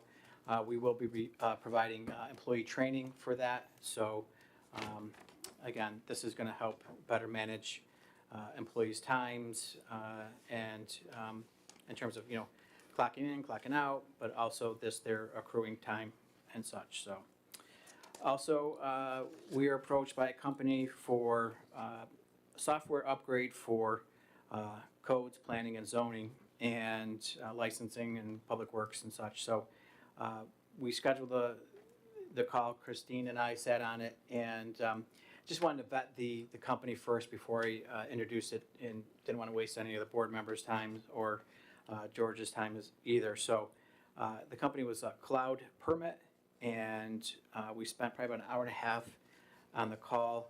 Very informative. And again, what this does is it helps with efficiencies, reporting, also from a resident and commercial portal, so they can go ahead and apply for their permit online, and they will get updates as it moves through the process. So once it's received, they'll get an email back. They'll also get an email once it's being reviewed, and then again when it's approved. So they wouldn't have to really come to the office, and also they can pretty much tag their contractor, and they can access to their portal as well and upload their documents for, say, electrical or concrete, whatever it may be. So again, it's very user friendly, but also it kind of streamlines that process. So what I'm looking to do is schedule a meeting, a Teams meeting, so everybody can be aware of this new software, and it even helps with people uploading. If there's a tall grass area, they can take a picture, upload it, send it in. And then what else was there? It's an enhanced report of concern Yeah. process, and payments can be made online too. Everything's automated online.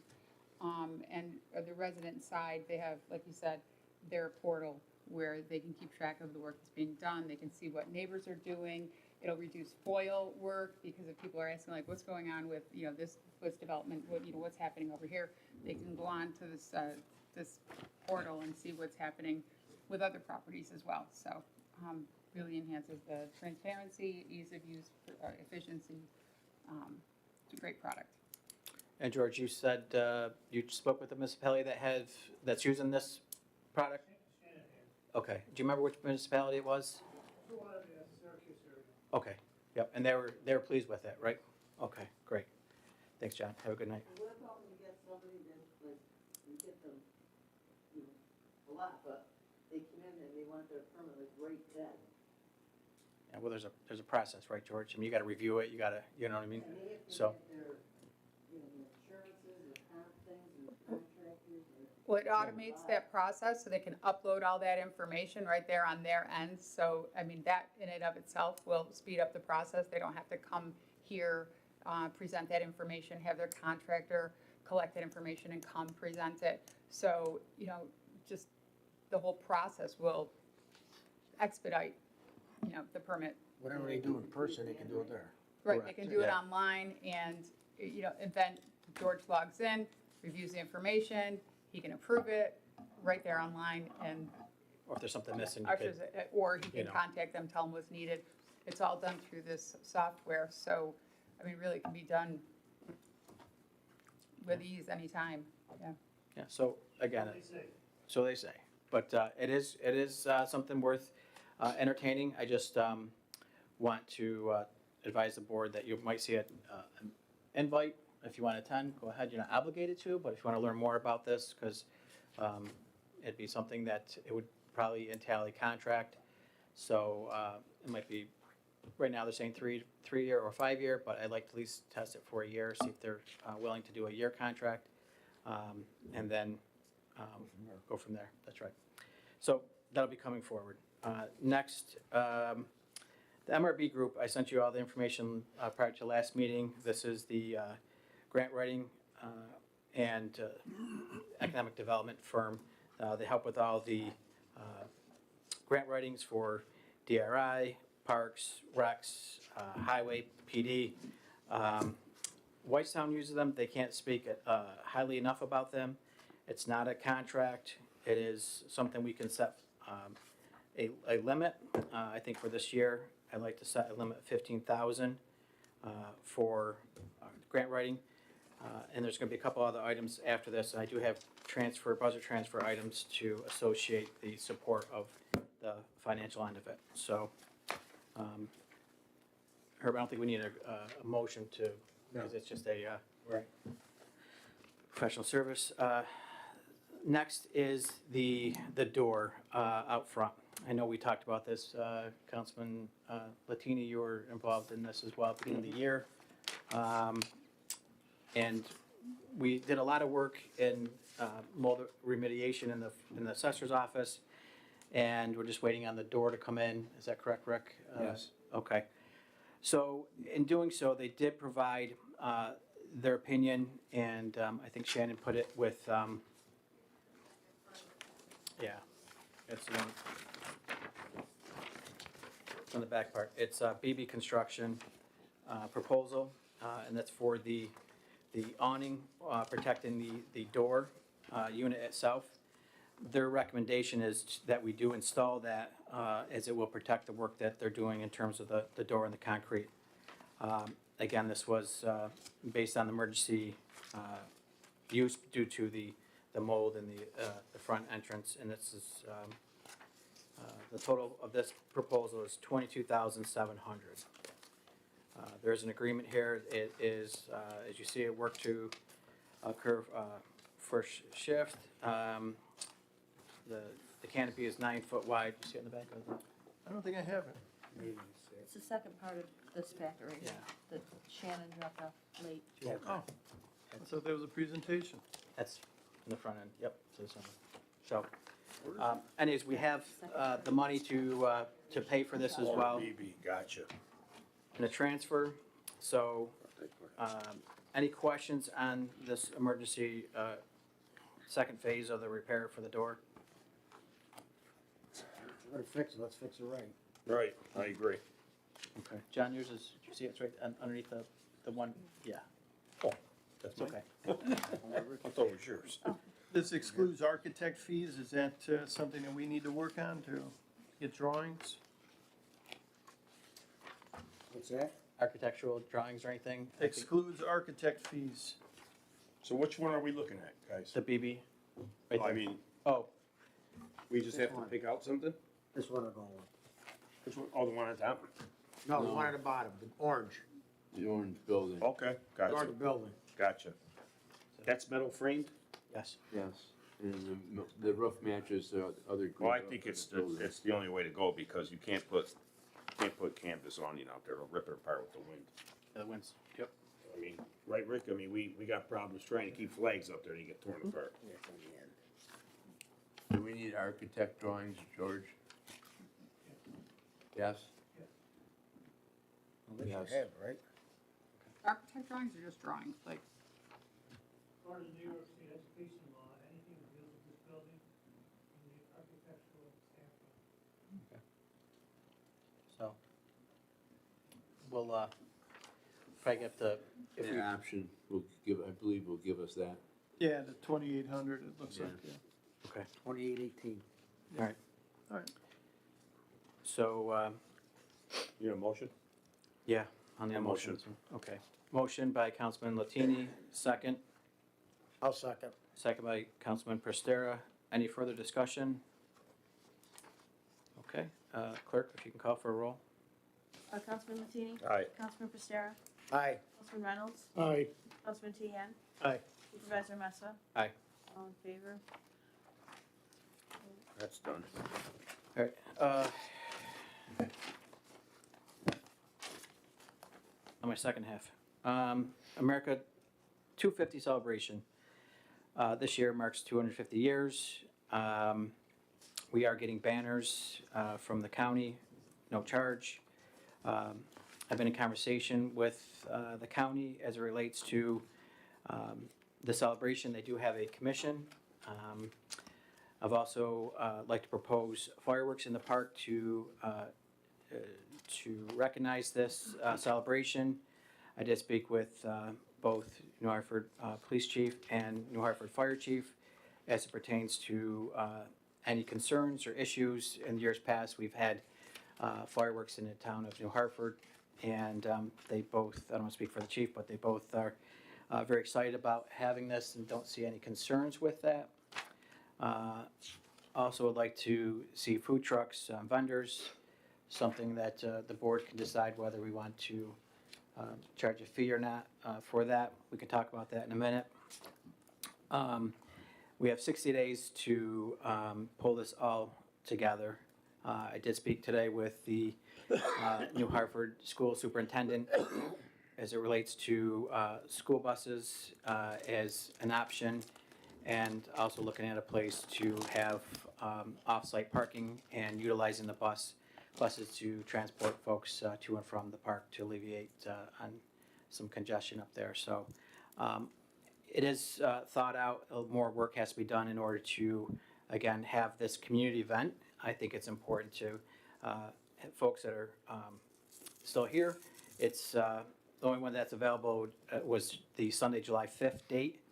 Kind of ends the 4th of July weekend.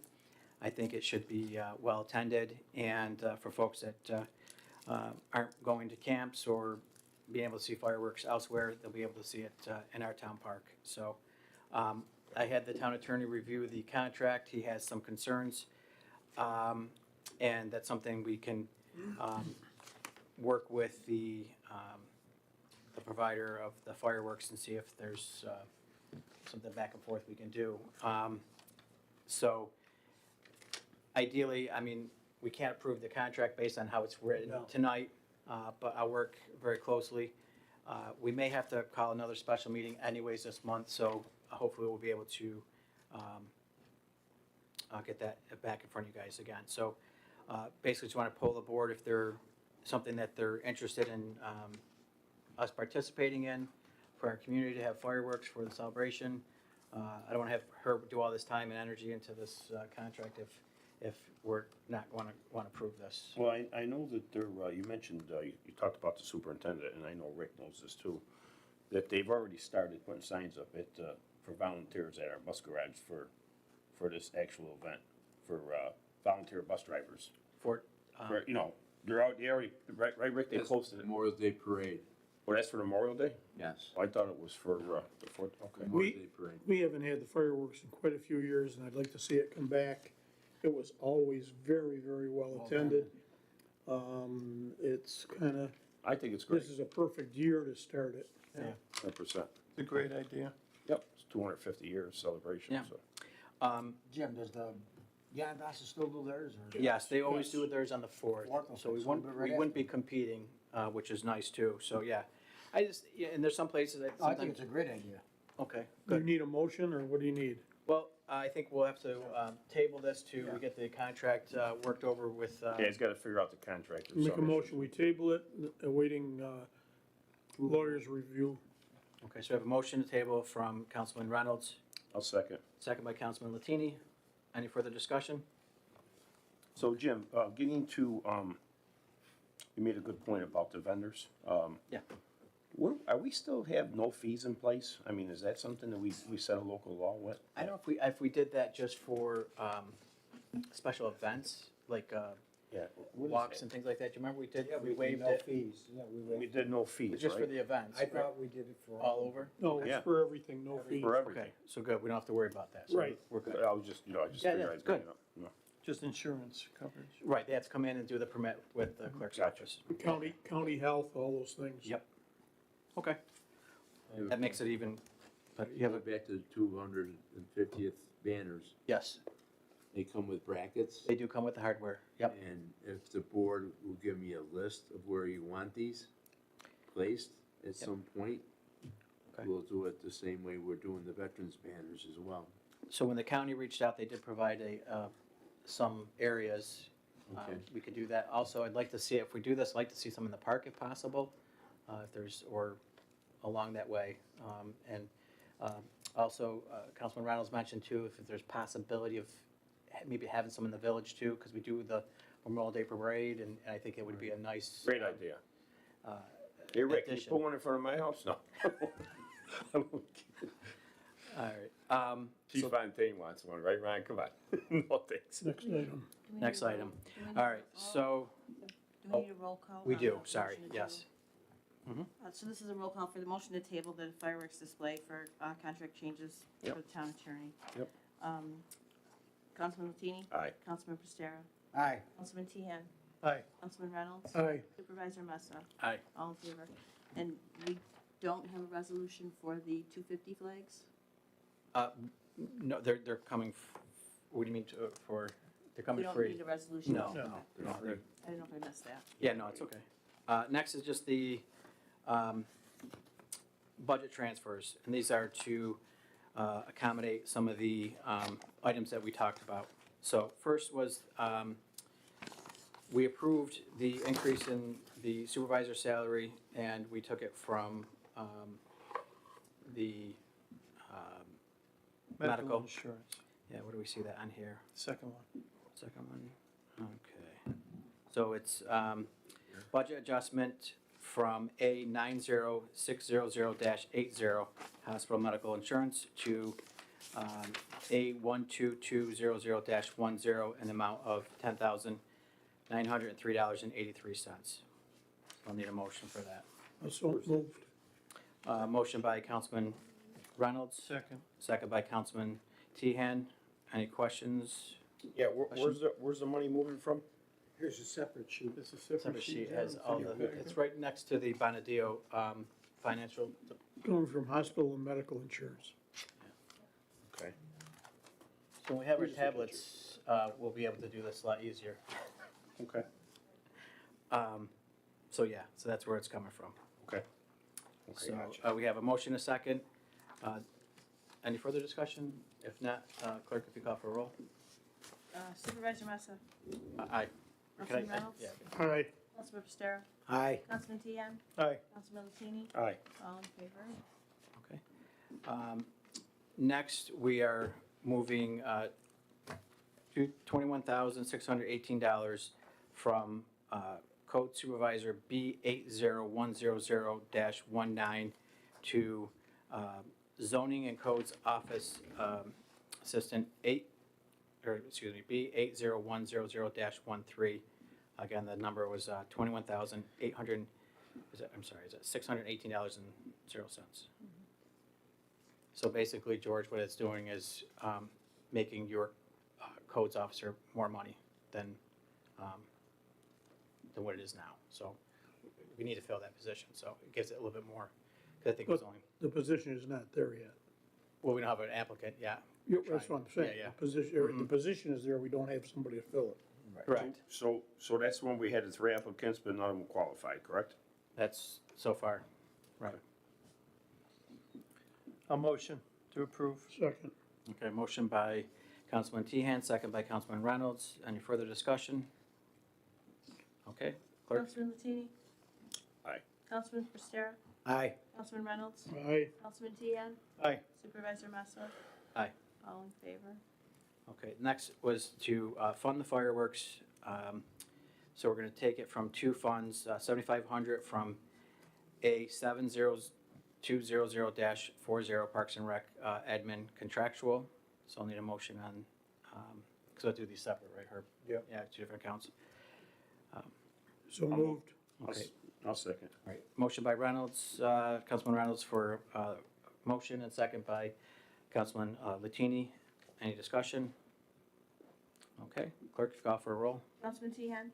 Aye. Councilman Reynolds? Aye. Councilman Latini? Aye. Councilman Prestera? Aye. Supervisor Massa? Aye. All in favor? Next is 7,500 from account A 71100-40 Parks contractual, 7,500 to A 71100-44 Parks fireworks. I'll move it.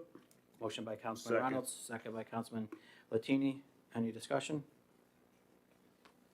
Okay. Councilman Reynolds? Aye. Councilman Latini? Aye. Councilman Prestera? Aye. Councilman Tian? Aye. Supervisor Massa? Aye. All in favor? Okay. Next, this is for the awning. It's $22,822.31 from the comptroller bookkeeper position. It's no longer anyone in that position. It's A 13150-18. I'm hard to read this. 1-4. 1-4? Man. All right, so it's eight. Man, why is And this? this is for the awning. Yes. Yeah, it's for the awning. Yep, and it's going to A, what is it, 16? 816200040. All right, we gotta make these bigger. Buildings contractual. I'll move it. All right, motion by Councilman Latini. and Second. Second by Councilman Tehan. Any discussion? Okay. Councilman Tian? Aye. Councilman Reynolds? Aye. Councilman Prestera? Aye. Councilman Latini? Aye. Supervisor Massa? Aye. All in favor? You want me to do the last one? I think I can see this one. This was for the I'm trying to help you. MRB grant writing. It is transfer from Highway Part-Town B 99010-93 to Planning Contractual B 80200-40 of 15,000. This is the grant writing. Correct. Wait a minute. I'll move it. Motion by Councilman Latini, second. I'll second. Second by Councilman Prestera. And discussion? Okay, and clerk? Councilman Latini? Aye. Councilman Prestera? Aye. Councilman Reynolds? Aye. Councilman Tian? Aye. Supervisor Massa? Aye. All in favor? Okay. Yep, I gotta tell you something. This was big tonight. Pardon me? With Chris, that was big for the county. Oh, yeah. That's huge. Stormwater? Absolutely. Okay, next we have, Just one comment on the transfers. Yeah. These are net neutral effect to our budget. So for anybody wondering why we're doing these. it's No, I know. It for just what- comes out of the, yeah. Yeah, it's for the different general funds. Yep. I got it. residents. It's net neutral, so there's obviously no impact one way or another to the budget. It's a reallocation of expense or revenue, depending on which account is in question, to fund another project that we deem appropriate. Copy. okay. I agree. Next we have park seasonal positions at $18 per hour. We have a couple applicants, I think they're returning. We have Caleb Masood, $18 to start ASAP. If we get a motion, this is, I'll move it. so we got a motion from Councilman Reynolds, Second. second by Councilman Latini. Any discussion? Just, this is out of their budget as well, so it's budget items. These guys, they were there before. Yes. Yeah, they're all Seasonal. returns. Yep. Okay, seasonal returns. So, These are park. parks, yes. These are for the parks. So, Councilman Tian? Abstain.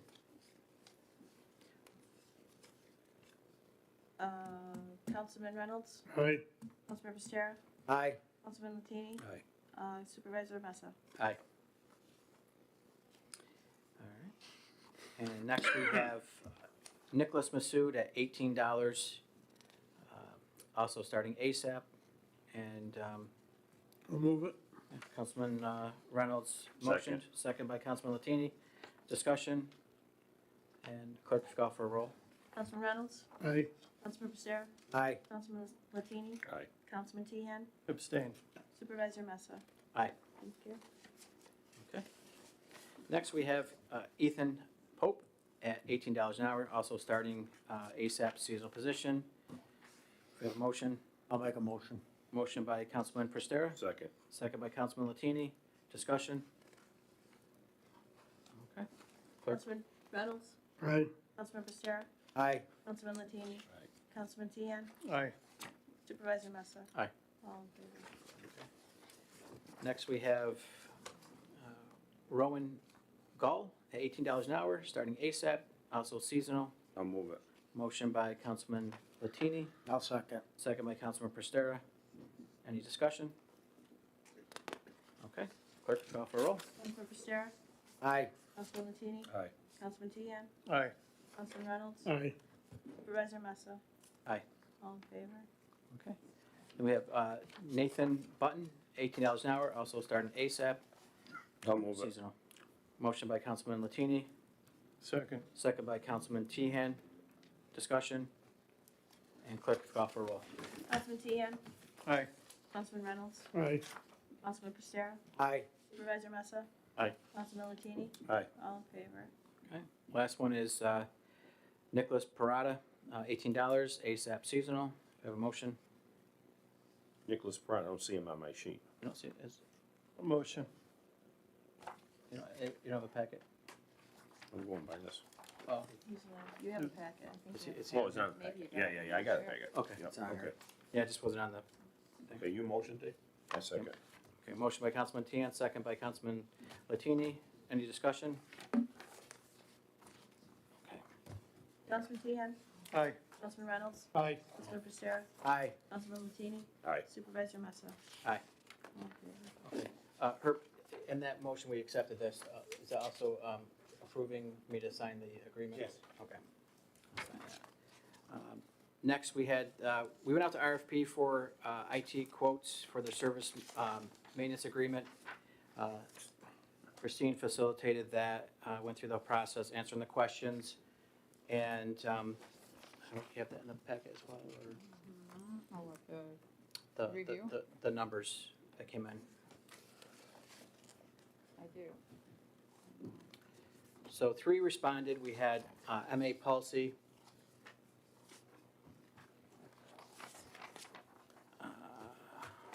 Let's see. So MA Policy came in at $19.80 per month. Total Solutions came in at $16.25 per month. Upper 90 came in at $13.50 per month. Do we have? Right now. Here, you can take that. We don't It's have. on this side. Take one of those. How many you got? I got nothing. I don't need that. So those were the 3 that responded, and those were the fees. So we need, again, through the OSC's audit, they mentioned that on IT that we don't have an actual current service agreement through IT provider, and suggested that we do that. So again, part of the process. So these are the 3 companies, these are the 3 figures, from upper 90 being the lowest and MA Policy being the highest, Total Solutions in the middle. So we need a motion to pick a IT provider for our maintenance. So can we talk first, or do you wanna? Okay. The 1350, I know we made a motion previously to add a couple cybersecurity and business continuity, backup, offsite backup to the upper 90 package. So this is the baseline for that. Okay. And then that service will be spread out. Okay, so we have the 17.9 that's spread out over 12 months at $14.91 a month, which is on top of the 1350. Right. Okay. Yep. And then the 1625 for the next one, Total Solutions. That includes all the same backup, offsite, cyber, et cetera? That's a service maintenance agreement. Okay. Yeah. So this is, These are just service maintenance agreements. If you look at the second column where it says IT management, IT monthly cost, these are your service. So right now, we are paying $13.50 now. Right, we do have upper 90 right now. We have upper 90 now, yes.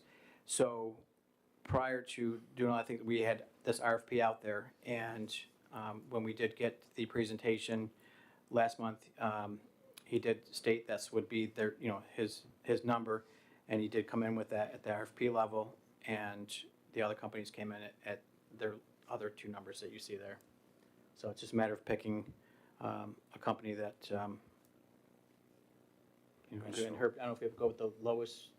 So right now, we're paying $13.50 a month. Mm-hmm. And $14.91.67 will be added on top of it, correct? Yes, we're gonna pay that regardless, yep. Right, and then he would, what was he doing, like the second 6 months or something? What were we doing, like splitting it up or something? So the 17.9 is being split up over the 12 months, and that comes out Correct. to 14.91, yeah. So that's for the cyber infrastructure upgrades. Okay, so that would be added on top of the $13.50. Correct, and then you would have to still add that to any of the other numbers that you see there as well, because we're gonna pay that service that they're doing. And that was hardware, as I recall, right? Hardware was, I think, the first one, I think it was like 14. Okay. And then 17 is all the infrastructure for upgrades to cyber.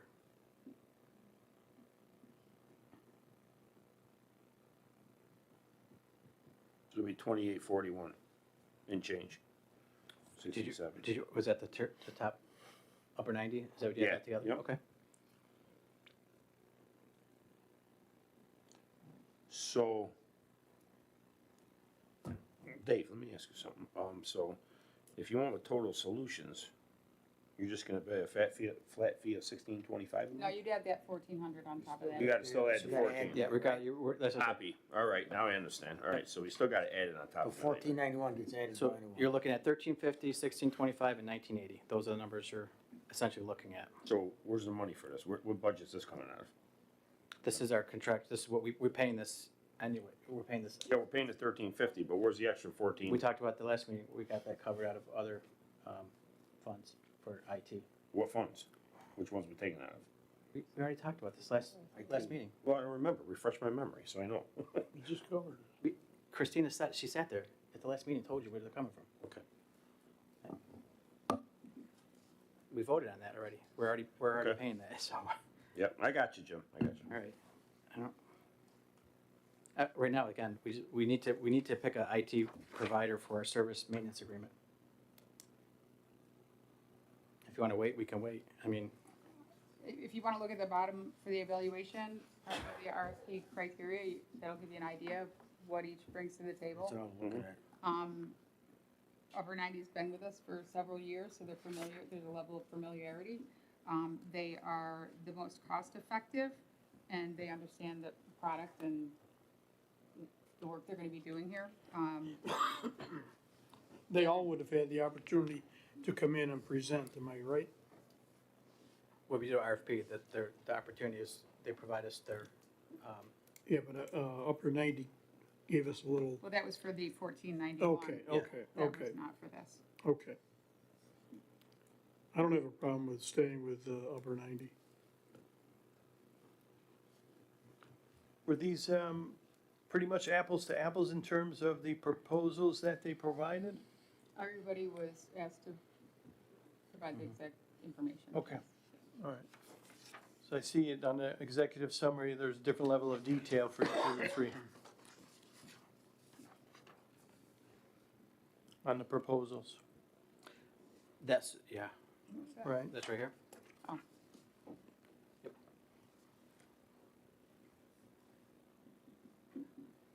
Summarizes it all.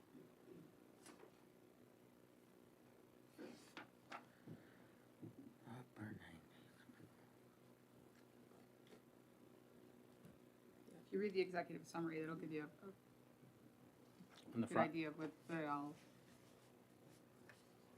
means.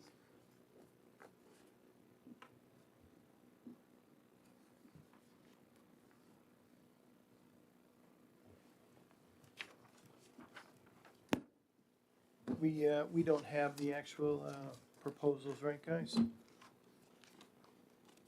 They're not part of the package for today. You want to get them? If you want to see them. Extensive. Well, yeah, This no, I is a know. summary of the proposals. Yeah, okay. I mean, anytime we get bids, like Rick will bring out bids, we get the three numbers and we go by. Right. I mean, this actually gave it more because it gave the overview, Give it a summary in the back. summary. Dave, was that a motion for, or just giving your opinion? Yeah, well, it's an opinion, but Okay. I will make it a motion.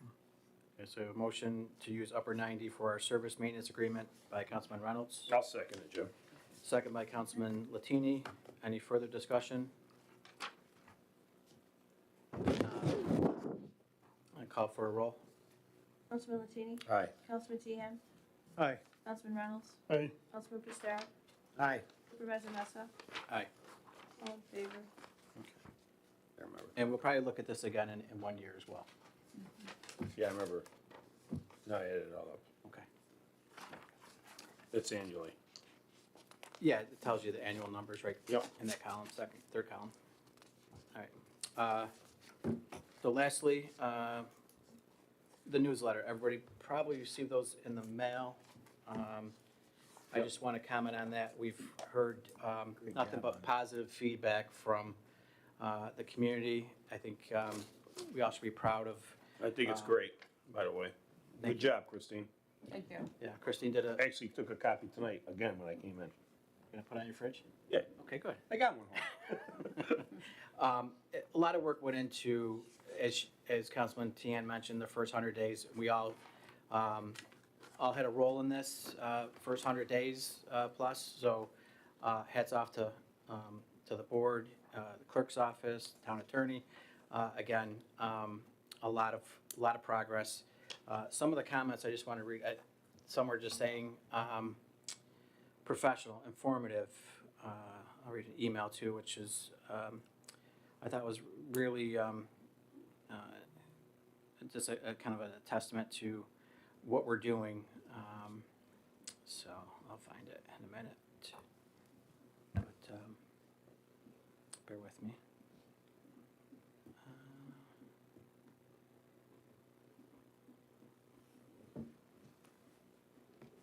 So many emails. Anyways, it was basically stating that he lived in the town for all his life and essentially said, here it is. I appreciate you taking the time to, no wait, that's my response, sorry. I just wanted to say how impressive the newsletter is. I've lived in New Hartford my whole life and can tell you that this is the most information I have ever received from the town. Keep up the great work. So again, heads off to Christina putting this together and all the department heads for supplying their information. Again, this helps. It's a one-time correspondence to residents, and again, great job. And again, we keep hearing great things about this. So I think we hit the mark board on this one. So we all should be proud. And again, congratulations. Well, it was a great newsletter. Christine. I thought it was great. Thank you. Anything to add to that at all, or on your end? It's the town's work. I just Okay.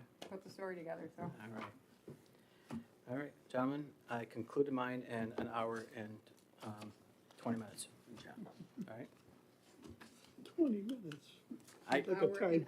You actually have a timer on that? Hour and 20. I mean, I thought maybe I fell asleep. Oh, he said. You don't want no afterburn, All right? right, You moving don't want to hear along. nothing. You had Report an from the answer. Attorney.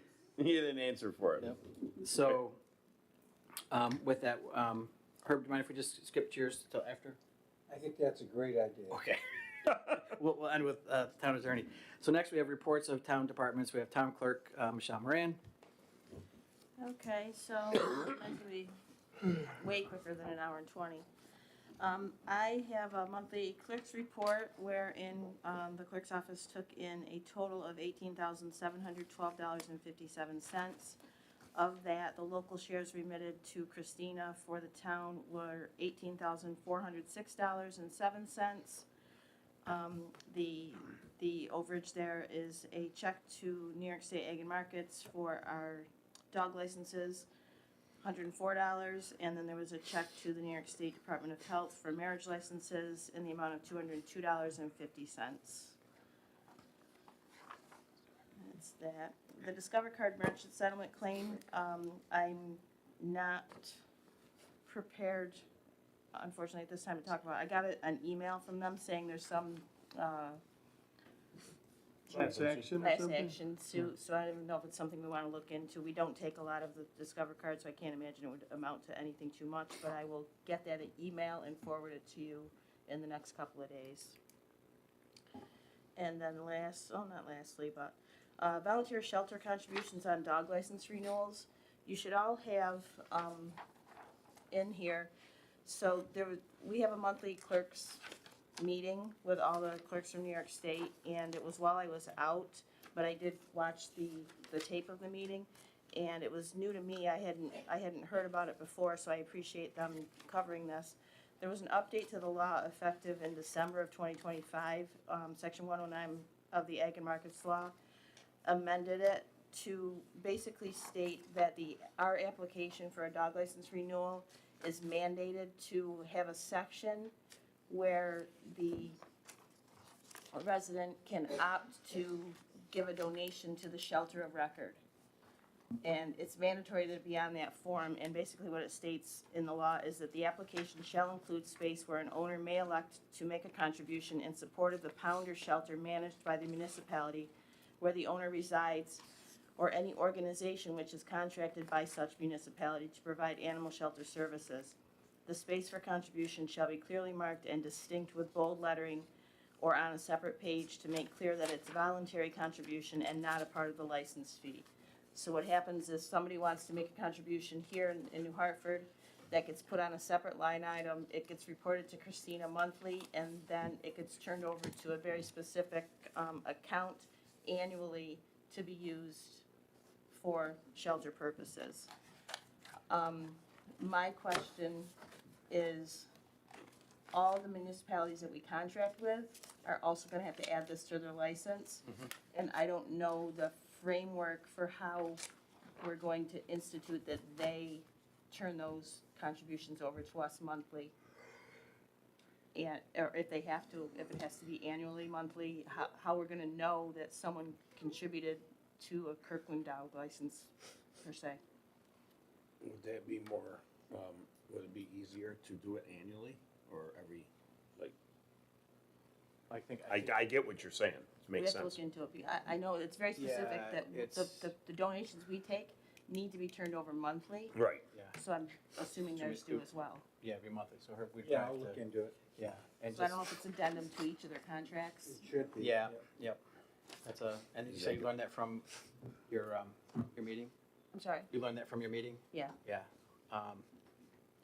I see what your concern is, We though. will be updating our dog license, in-house, but our program, our BAS program that processes those license, because our software was outdated and we weren't able to upgrade it without the upper 90 upgrade that's taking place right now. So our system is in the process of updating our application and our processing then of any donations that might come in.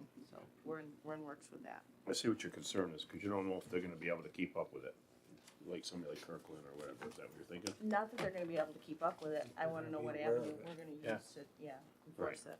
Okay. Okay. And then, I have on mine, back in March, we did a resolution number 106 to schedule a public hearing for Andover Ave, tonight in that truck traffic thing. And Councilman Reynolds brought to my attention that the public hearing notice was not published in time to actually have that public hearing tonight, and I take full credit for that. It's on me, it got lost in the shuffle. What have you been doing? I mean, Yeah, I you're know. sitting around with your feet up, right? Sorry. So I don't know if we need a new resolution to We should, schedule a yeah. new public hearing. I'll make a motion that we hold a public hearing relative to the Andover Ave signage, no truck traffic. I'll second. Okay, motion by Councilman Reynolds, second by Councilman Latini. Any discussion? We will have time to get that in for next month? Yes. Okay, thank you. And that'll be next month's meeting on. June 3rd. Yep, June 3rd. Okay. Any And further yeah, my discussion? apologies on that. Nope. Okay. Clerk Moran, if you Okay, want to call for. Councilman Latini? Aye. Councilman Tian? Aye. Councilman Reynolds? Aye. Councilman Pistera? Aye. Supervisor Massa? Aye. All in favor? And that's it for me. Okay, Chief Fontaine, you're up. Thank you. Okay. First off, a few staffing adjustments and promotions for consideration. I'd like the board to support promotion of Brittany Constantino, who is currently our office specialist, to the title of Senior Office Specialist 2, which requires per civil service that she have at least 1 year of experience in her current position, which she does. Brittany was hired in 2022, so she's coming up on about 4 years of experience. She's taken on many additional tasks in the light of some transition that we've had over the last couple of years.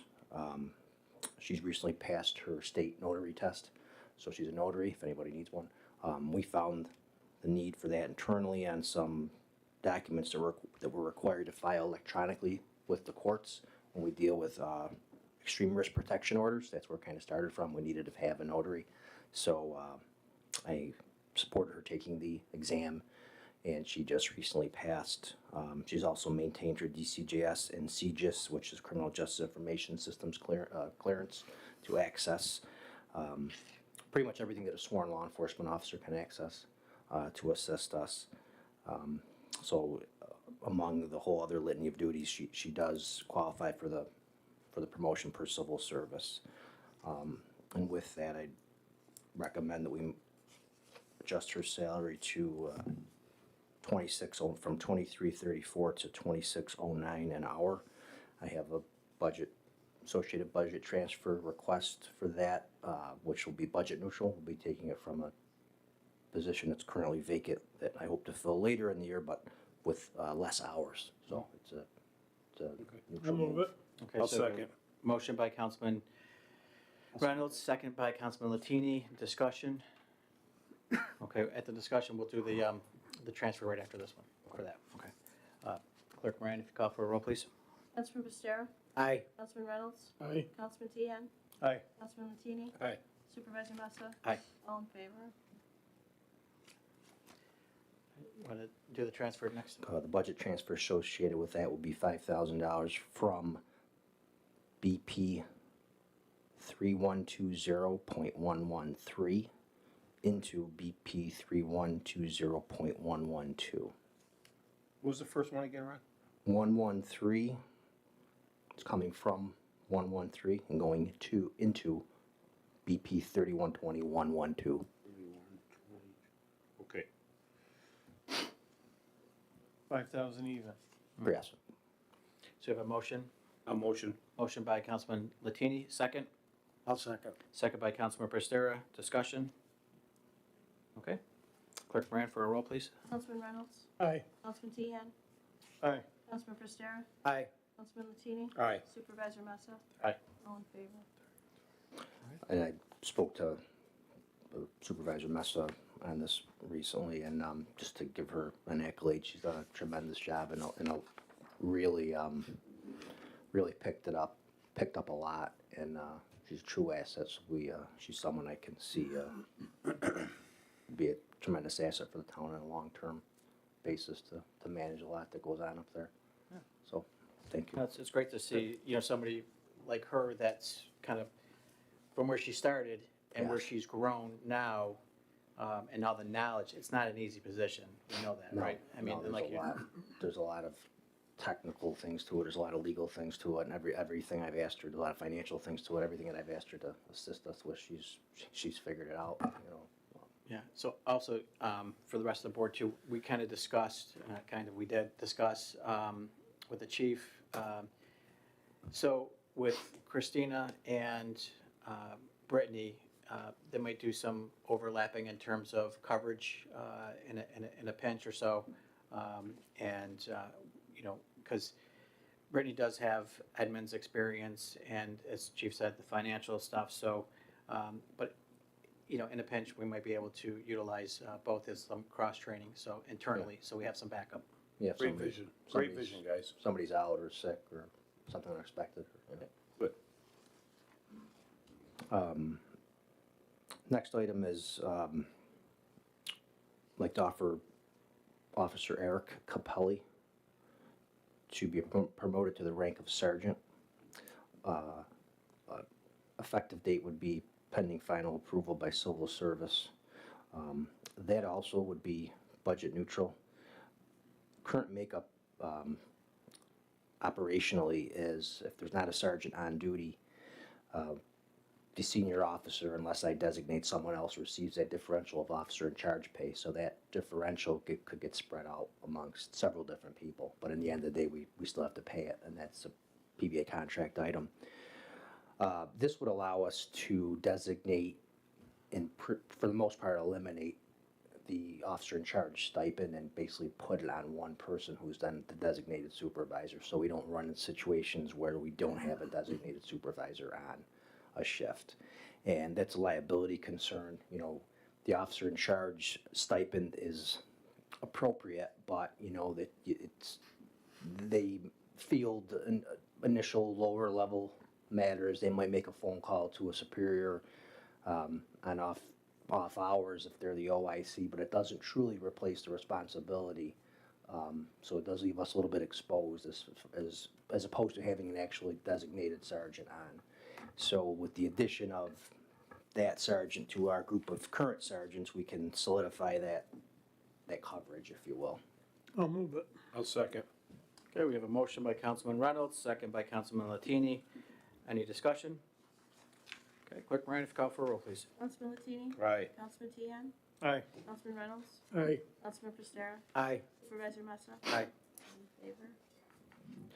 And unfortunately, got to back up. As far as Brittany's promotion, again, the start date will be pending civil service as well on that. I don't know if, Michelle, I apologize if you could make a note.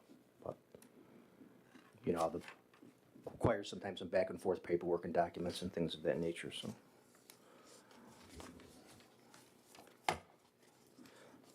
Do you need Next. budget transfer for the sergeant? No. Okay. No. The next thing is the animal shelter part-time. We do have in our budget some part-time funds for an animal shelter part-time person. John Treen's been very busy there. He really needs a hand. I'd like the board to consider allowing us to post an advertisement for the part-time position. My recommendation would be just a basic entry-level part-time shelter assistant position, perhaps $20 an hour as a starting would be reasonable. Okay. I'll move it. We do have that line in the budget already, which we haven't I touched. think it's a good thing. I think you're gonna need somebody to give him a hand. He's worked a lot of weekends. Oh, I'm sure. The volunteers have been a help, but But they're volunteers. they're volunteers, and if they don't feel like coming in, then They don't come in. Can't rely on They them. don't come in, so we got How many animals are there in there?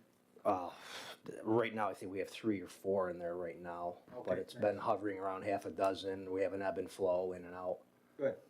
It's been pretty steady with outside housing for outside municipalities that contract with us. Yep. So we knew this was. Yeah, outcome we to this. talked about You it. budgeted, so. You know, Makes sense, Ronnie. I mean, you're gonna need somebody to give him a hand that he can rely on. yeah. I agree. So I So, think He's got a couple great volunteers, but just the other day, someone called, hey, change the plans, you can't make it. Well, guess what? Now he's, yeah, So we have a motion by Councilman Latini, second, Second. second by Councilman Reynolds. Any discussion? Okay, Clerk. Councilman Tian? Aye. Councilman Latini? aye. Councilman Reynolds? Aye. Councilman Prestera? Aye. Supervisor Massa? Aye. All in favor?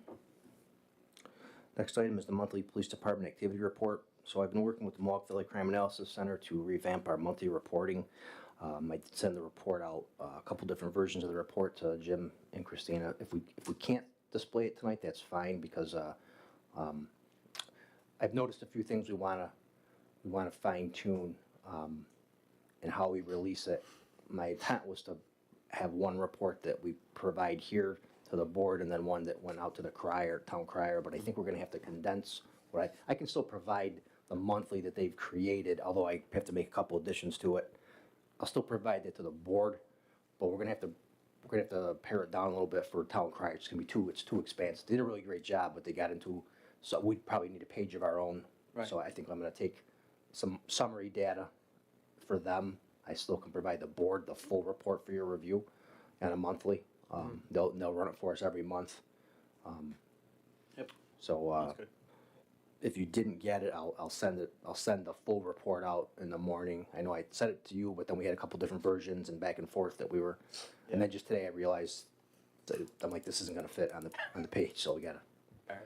Yeah, but Yeah, that's I'll- exactly where we want to go, is what we've seen tonight is just a starting point. I mean, we really didn't have, I don't think we have PowerPoint yet, but that's part of the process, and then we'll start doing these, and I think those visual things will help these board meetings, probably go quicker too, because you're seeing some things, and, It's a again, trying- it's a PDF version.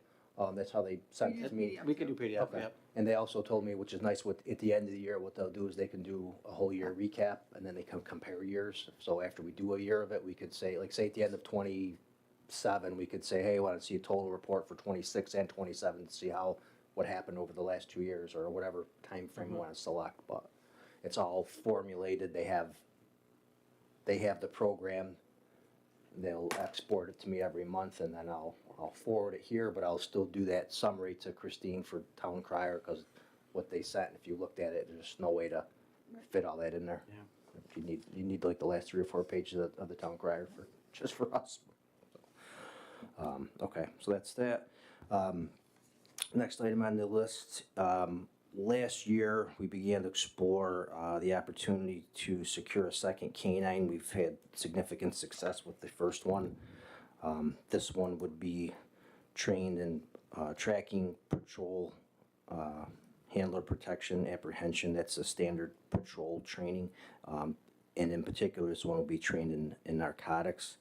So we've moved along that route. The canine was recently secured, and so was the other necessary equipment. Along the way, Adirondack Bank reached out to us and offered to support by donation this canine. Unbeknownst to us, after we'd already been underway on this, but they emerged and wanted to support that, which is great. So I had been in contact with Kim Sullivan, and she indicated that next month's meeting, the June meeting, they could come, if that's okay with everybody here, to do That's great. presentation to the board and Great. announce that formally. So we tried to do this month, but it was just cut a little bit too close. Any other questions on that? Nope. If not, vehicle and traffic complaints. We recently received a complaint through Councilman Prestera, I believe it was, regarding commercial vehicles on Elm Street. And then I took one individually, myself directly, from someone on Grange Hill Road, similar to the complaint on Elm Street, and it involved commercial and farming vehicles traveling at a high rate of speed. We did a speed enforcement detail there.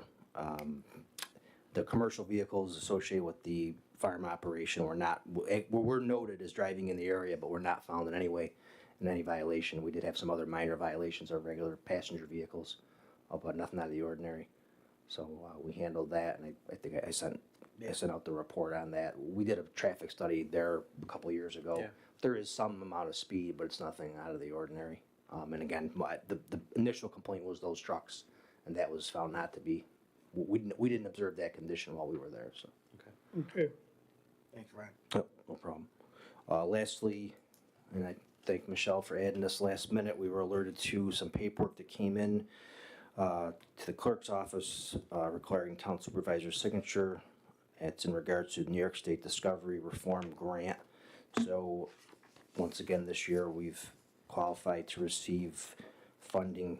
It's pass-through funding from New York State through the United County District Attorney's Office to local police agencies to offset the technology and/or labor costs associated with Discovery, the 2020 Discovery Reform. So I believe this round, there very likely will be a second round, but this first one is for $30,000, and it's requiring a town supervisor, probably town attorney should review it, and then town supervisor's signature. I don't know if that made it into everybody's packet, but it came in late to us. Our town attorney is reviewing it as we speak.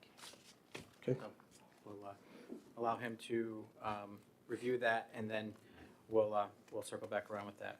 And Alexis, I'm sorry, I didn't acknowledge you earlier because there's so many people and they're sitting in your seat, I think, so we have to move you to the table. So from the Daily Sentinel, Alexis Menor, thank you for joining us, and thanks for the coverage.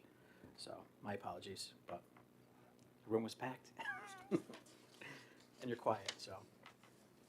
I have one more. Sorry, I think I skipped You're good. over it in my agenda. We completed a background check on a candidate to fill the vacant police officer position vacated by David Saccato a couple months back. The background check's been completed. At this time, I'd like to appoint Ryan Fleury, Fleury. He will be a lateral transfer to New Hartford PD. Effective date would be pending civil service, salary, base entry salary per PBA contract. I'll move it. Okay, we have a motion by Councilman Latini, second. Second. Second by Councilman Reynolds. Discussion? Lateral from where? Yeah, where'd you come from? He worked for the United County Sheriff's Office. He's not coming from them directly. He went in the private sector for a little bit, but he's still considered a lateral. He's still certified. So civil service acknowledges that we can appoint him as long as we complete a field training in a background, which we did, which includes the psychological test and all the requirements under state law. I believe it's section 6,000 for hiring. New hiring standards require that. So we've completed that, and he's cleared the background. Good. We'll call for a roll. Exhibit A isn't attached, but that's not a problem. It acknowledges the 30,000 pursuant to Exhibit A. Can you just confirm the spelling of his name, please? Sure. First name is Ryan, Ryan. Last name Fleury, Fleury. Thank you. Councilman Latini? Aye. Councilman Tehan? Aye. Councilman Reynolds? Aye. Councilman Prestera? Aye. Supervisor Massa? Aye. All in favor? So next we'll just need a motion to allow me to sign the agreement for distribution of United Counties Award under New York State's Discovery Reform Grant Program for state fiscal year 2023-2024. I'll move it. Motion by Councilman Reynolds. I'll second. Second by Councilman Prestera. Discussion? Okay. Clerk Moran for a roll. Councilman Tehan?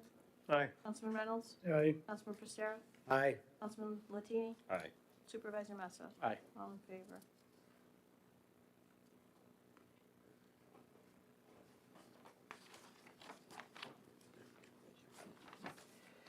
Okay. Chief, you're all set? That's it. Thank you. Okay, thank you. Next, we have Highway. We have a presentation by JP. Thank you for waiting. Sorry, I should have got you up here earlier. It's a Biolytics, is that what your name of company? That's correct. Okay. I want to thank Shannon for inviting me here. So Biolytics is a road management software. What that means is essentially we are able to assess the condition of all your roads and provide any reviews, reporting for the town to be able to decide where they want to be paving roads, where they want to be sealing roads, as well as organizing the preservation of the pavement in town. The way the system works is it's based on an iPhone. So you pop an iPhone in front of any vehicle. You can drive the roads throughout the town. It'll take pictures every 10 feet, and we use artificial intelligence to analyze those photos and grade 14 different distress types and their severity for every road in town. This gives you a score that's objective for every road, so you know exactly which are your worst roads, where you have potholes. Everything's mapped out, and we also, on top of this, also have a work order and asset management system. So we do automatically detect your street signs, catch basins, manhole covers, put those on the same map with your road conditions, as well as the conditions of those assets. So things like if a street sign is faded, if the catch basin is raised or lowered off the grade, we'll automatically detect that and alert them. This allows them to also assign work orders in that same system. So they can see a pothole in the system, they can see a faded sign in the system, track that as a work order, send us somebody in the department, and then have a trail of when that's getting completed as well. So JP, this is a device that's attached to our trucks? So it's a smartphone.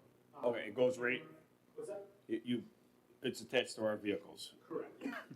Yeah, what's nice is that you can do this as often as you want. So typically when towns do an assessment on the pavement, they do that, they have an engineer come out, they check the pavement, they might sit on that assessment for 5, 10 years.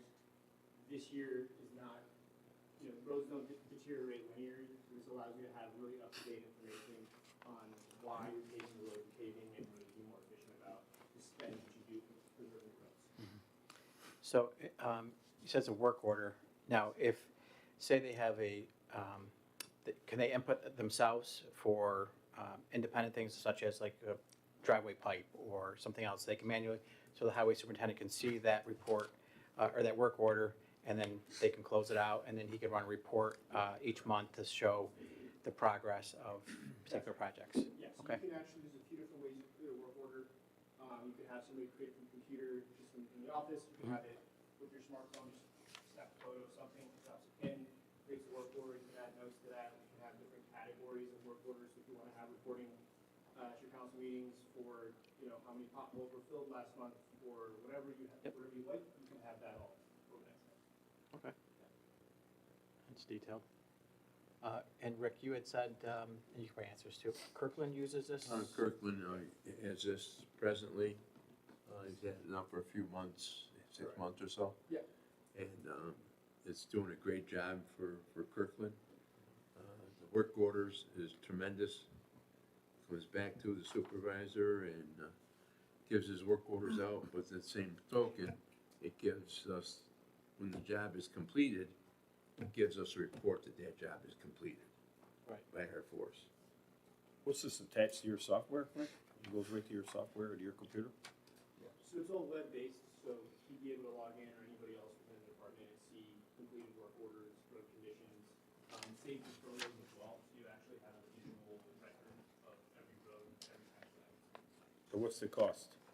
So the proposal we sent out was, $12,900 or around there. Per year? Per year.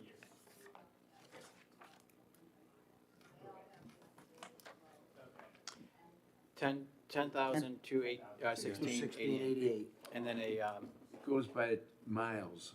When we first talked about this, I gave him the total miles, but there's no sense of us looking at the county roads. So we brought it down to just our town roads, and that lowered the price. Which is 87, is that the number in here? Mm-hmm. 87 miles? Right. and then this onboarding training is a one-time fee. And I see that you do include a smartphone as Yes, well. So we usually try to have towns with at least one dedicated smartphone for assessing roads. You can use other iPhones as well. Mhm. You can take thousands of photos while you're doing this. I gotcha. Is it designed to go out and take a survey of the roads as a project or just in your normal everyday traveling? Normal process. So there's towns putting these on street sweepers or garbage trucks. We have towns that just put them on the supervisor for the highway department. They do a few passes per year. It's totally up to you how you want to use it.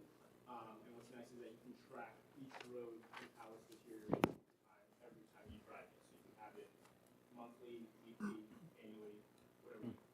Where does the phone mount? In the windshield or the hood of the car.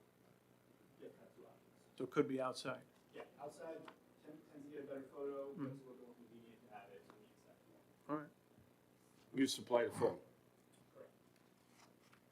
Just for reading the presentation, something to note that I learned is like you can put in what you fix the road with and it'll project the correct estimated amount of what it would cost to fix said road, or it'll be able to give you a general budget based on what materials we use. So like when we do our paving budget Mhm. and stuff like that, I think that'll assist with severity of what really needs to be done and why and number.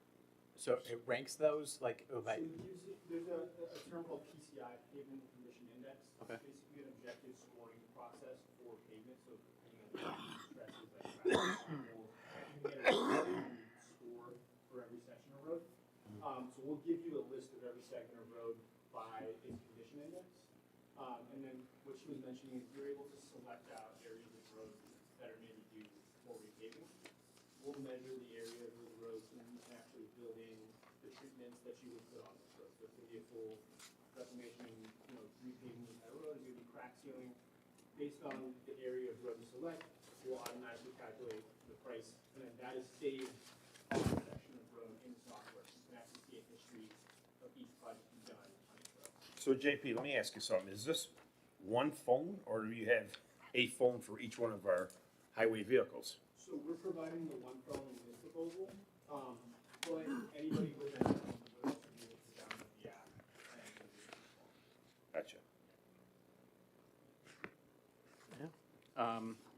Did you have a, let me sent this, did you have any, like, video or anything you could send us? Or- He was or gonna do a is- presentation tonight, but we We couldn't. had a little bit of technical difficulty. Okay, We do have a great website, but I would definitely be happy to send anybody videos of what it looks like, Okay, if- screenshots, anything like that. if you want to grab Christine, and then she can distribute it to all of us as well, and There you go. I apologize Sorry for about that. with that. Because it's, it is beneficial. I think, Rick, you've seen the actual video and, Yes. I'd like to see it You know. operate. so, Yes, I did about 3 miles Oh, in New Hartford. okay. So we could actually show you, results from your roads as well. Yeah, that'd be great if you can send that. This is something, for the board as we look pretty soon, I mean, this year is flying, as far as a budget item potentially for next year, unless something changes sooner, so. One more thing, just because I like the program. It can, you can put our trucks in when they get oil changes, you can monitor Maintenance? all that with their. So we have as an asset management system, so some of the automatic assets we pick up are signs, catch basins, manhole covers. But you can add in any other assets, like so vehicles, facilities, park equipment, benches, anything, and then you're able to associate the work order with the asset. So then next time there's an issue, you can see a history of every work order that's been on that asset. So Rick, when we do the insurance, we know how we have to do the other that's gonna be part of that, so you can just pull that. All that, yeah. All right, I mean, yeah. So I mean, I will contact with them and then send it to Christine as well, and then I think we can get more information on it. Yep. Sounds good. Yeah. Okay, we'll look forward to seeing you'll supply the 3 roads that you did, plus whatever else, okay. Excellent. All right, thank you. Thank you. Okay, next up, Rick, you have new hires. Some of these were reaffirming? Yes, we reaffirmed the 3 of them by roll call. And that was Jason Zangrilli. He was approved. And he was, had a CDL license. He worked for UPS. He hauled doubles to Depew every day. 2 trailers, tandems. He just wanted to be home more. And so he came. He lives in the village in New Hartford. And wanted to be part of our team. So you said that was a reaffirm? Yes. Just to reaffirm, so I have a motion to reaffirm. So moved. Second. Okay, motion by Councilman Reynolds, second by Councilman Latini. Discussion, and that's at the rate of, what you had in the, was it 22? On that one, right? Yep. Okay. 42, right. Clerk Moran for a roll, please. Councilman Latini? Aye. Councilman Tehan? Aye. Councilman Reynolds? Aye. Councilman Prestera? Aye. Supervisor Messa? Aye. All in favor? And these are, never mind, I'm good. Full-time. These are all full-time. Yeah, they're full times, yes. The next one is Michael Cummings, same thing. Reaffirm. Reaffirm, he was approved, and he has his CDL license as well. A motion. So we have a motion by Councilman Latini. Second. Second by Councilman Prestera. Discussion. And Clerk Moran, call for roll, please. Councilman Prestera? Aye. Councilman Reynolds? Aye. Councilman Tehan? Aye. Councilman Latini? Aye. Supervisor Messa? Aye. All in favor? Also, I have a new one. This brings us up to, I gotta, finally, with all this hard work, we're at compliment with this one. We're there. Okay. His name is Zachary Neal, $22 an hour by union contract. It's a full-time position, permanent. Request date as soon as possible. He's gotta give a 2-week notice though. A motion. Motion, Councilman Latini, second by Councilman Reynolds. Any further discussion? Okay, Clerk Moran, call for roll, please. Councilman Reynolds. Aye. Councilman Teehan. Aye. Councilman Prestera. Aye. Councilman Latini. Aye. Supervisor Messa. Aye. All in favor? So I have a 2026 summer seasonal list of summer help. We already have on board Daniel Aiken. He came in around November. I brought him in, and also Robert McCain. I brought him in November. He worked all summer and fall. But we're getting a lot of complaints about the sidewalks not getting timely cleaned, because I didn't have the manpower back then.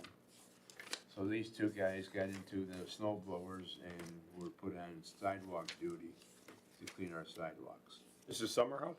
Seasonal. Summer help that I brought in early, In the winter. in the winter. Right. So I like those to continue working for us. Like I said, they're winter seasonal as well.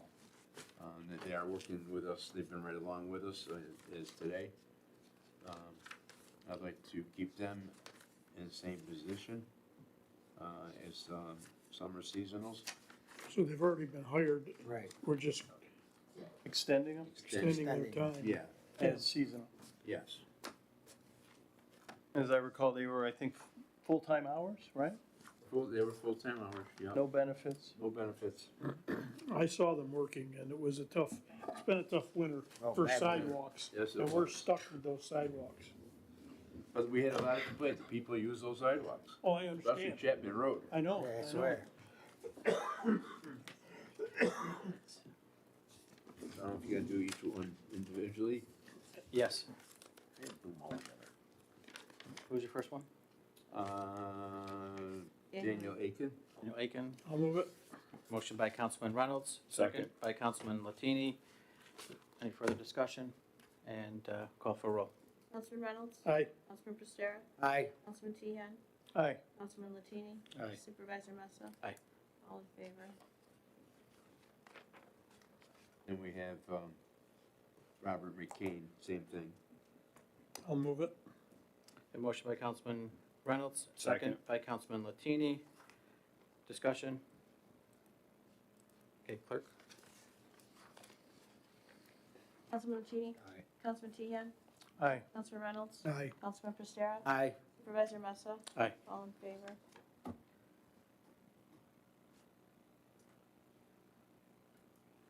Summer seasonal list for 2026. They are 2 college kids and 3 high school seniors. Do we have that in the packet, Rick? No, we do not. I thought we were gonna do that as a separate meeting, Rick, because we gotta do budget transfers. We don't have that yet. Yeah, okay, whatever. I thought we talked about at least doing 2.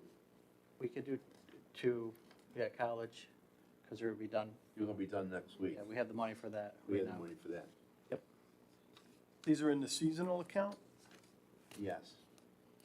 All right. Do you know how much is in that account right now? Christine, I had Christine check it. 30,000? Yeah, somewhere. No, that's what it started with. Do you have the actual? 530737. 53, what is it, 53? 5307.37. So 5,000. So it's 82% expended, 4 months in.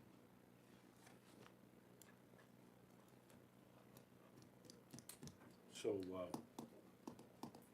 does he have enough in there to do them all? You don't even have enough for the 2 we just did. Okay. Well, then maybe we should, whatever you guys wanna do, you wanna hold off? Well, that's what I wanted to, have a special board meeting. Is that the one you were talking about, the special meeting? Yeah, so we can look at all the budget transfers to accommodate the Summer help? summer help for highway. So, we can look at our calendars now. if Unless you want. Rick wants to do the 2, I don't know, he don't have enough to do the 2 now? No, we just did the 2 seasonals, or the Okay. we expended, yeah. I just want to make sure we do it so that No, everything's I funded. agree, I understand, That's all. I understand. And we can do it. You're gonna get them, Rick, we just gotta do the transfers. Is that what you're saying? Right. Okay. All right, Um, that's a special meeting we're gonna have? yeah. And then Herb, will we give you a time for reviewing the agreement as well? Yeah. Okay, and then maybe even some back and forth if we have to go back with fireworks, so, I know what the problems are with the agreement, I'm done with it. okay. No, the question Well, is, are they they're gonna gonna like change it. it? Yeah, I don't remember who, American Fireworks? did they do them last time, or when the town had them? They- Was it the same company? Yeah. Yeah, It was, Yeah. okay, but it's just some verbiage that, sure. The problem is they have us indemnifying and saving them harmless Mm-hmm. from any injuries unless they're caused by their gross negligence, which is. Does the word pretty- gross bother you? Like- Yes, like- it okay. is, yeah. All right. Yeah, it should be out of there. I wouldn't agree to that. right, so, no, good job, Herb. And so you know, this company had a fatality in the past. I used to represent them many years ago. Not Yeah, on the our, not on our fireworks? property. I know exactly what it was, too. Yeah, I know, it was his nephew. yeah, his nephew. He was lighting them up. He was, Looked over a shell. you let me know what you want taken out, because I'm gonna contact them. The word gross. Okay. All right, gentlemen, does the 14th, is there anyone can do like a noon meeting or anything? If- I don't have my work calendar, so. Okay. I What's the really- 14th fall on? You can shoot. Thursday, Good with me, good with me. All right, so, good with me. 14th, Sounds like you got enough. okay. at 12 o'clock? Yes, How long's the meeting for? it's just to do the agreement and the hires and transfers. I mean, do you want to do it evening? I can look at that as well. We look at an No, hour? we're not I mean, gonna do 'cause it I just evening. got a work schedule. All right, I don't know how my Noon work is schedule good. is. You like the I agree noon? with All you, right. Dave. I think you should buy lunch too. Shouldn't be Is that on the mic? I No, think it it was. shouldn't be an hour, but, It will be. If it's not an hour, I can do it noon. I mean, it's not a problem. 14th? yeah, 14th. I can make it work. I mean, you know, as long as I'm out by 1. All right, so, we have a motion to hold a special meeting on A motion. May 14th at noon. A motion. Motion by Councilman Reynolds, or Tehan, second by Councilman Prestera. Zillatini, sorry. I said Latini. Oh. But I said Reynolds and I said Latini, I think. You said Oh, that- you said Because he- Reynolds wants at noon, so Who's on Zillatini. you first? guys are killing me I'd up here. also like you to buy lunch. All right, we'll figure out. We'll split us up. Steak sandwich. All right, any further discussion besides lunch? All right, Clerk Miranda for Who made that motion? Me. Latini Okay, and then second. Prestera. Okay. Councilman Prestera. Aye. Councilman Reynolds. Aye. Councilman Tehan. Aye. Councilman Latino. Aye. And Supervisor Masso. Aye. All in favor? Councilman Reynolds made a motion for me to buy lunch. 14th at 1. Oh, okay. 14th at noon. Official motion. All right. Are we gonna get an email for a reminder? Yes. Yep. You think so? Don't ask me. She goes, I got enough to do. Next. We're moving along, gentlemen. We're still in Jimmy will the send clock it to range. us. Ronnie, send us an email about that, will you? Rick, you want to do, we already talked about the light project? You're good there? I'm good there. I touched on it Yeah, a we little touched bit. on it. Yeah, we're good. Yeah, we're good. Okay, veterans banners, you said you're installing those. Good on that. Ditching and you're doing that. Okay, brush, or paper shredding, trash drop Paper off. shredding, just a reminder, that is on Saturday, May 16th from 8 to noon at the highway garage. Also, trash drop off for 4 hours. Okay. Always do it once a year. And then touch a truck, is going to be what, June 10th, 13th, 13th? Hours. we're gonna hold it at the rec center this year. Not bad so far. We don't have 6. The library is coming with us, definitely, just like before. I just feel that Getting there. safety-wise, there's more room at the rec center than there is at the library parking lot. Tough to get in there. It's very tough. And then people are parking out on Oxford Road, on the shoulders. So I think that's the place to have it. Okay. All right. The ditching has started, Rick? Pardon? The ditching has started? Yeah. Oh, yeah. I can't remember. I know you had a grade all at one point. Did you rent one or you use it? Or- The grade out, we went from a grade out to an excavator on wheels. Okay. A grade out, these days is around $450,000. Grade out, or this machine on wheels, if I remember correctly, was under 200.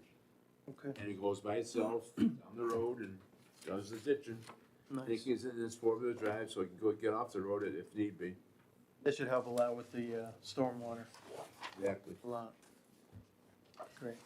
All right, next we have codes. George, you have anything besides the 3 applicants when no? Okay, we're gonna work on that too. I might have 1 or 2 people that express interest. I'll send your way. Next, I already took care of finance personnel. Okay, Andrew Ross, library. Stole your thunder.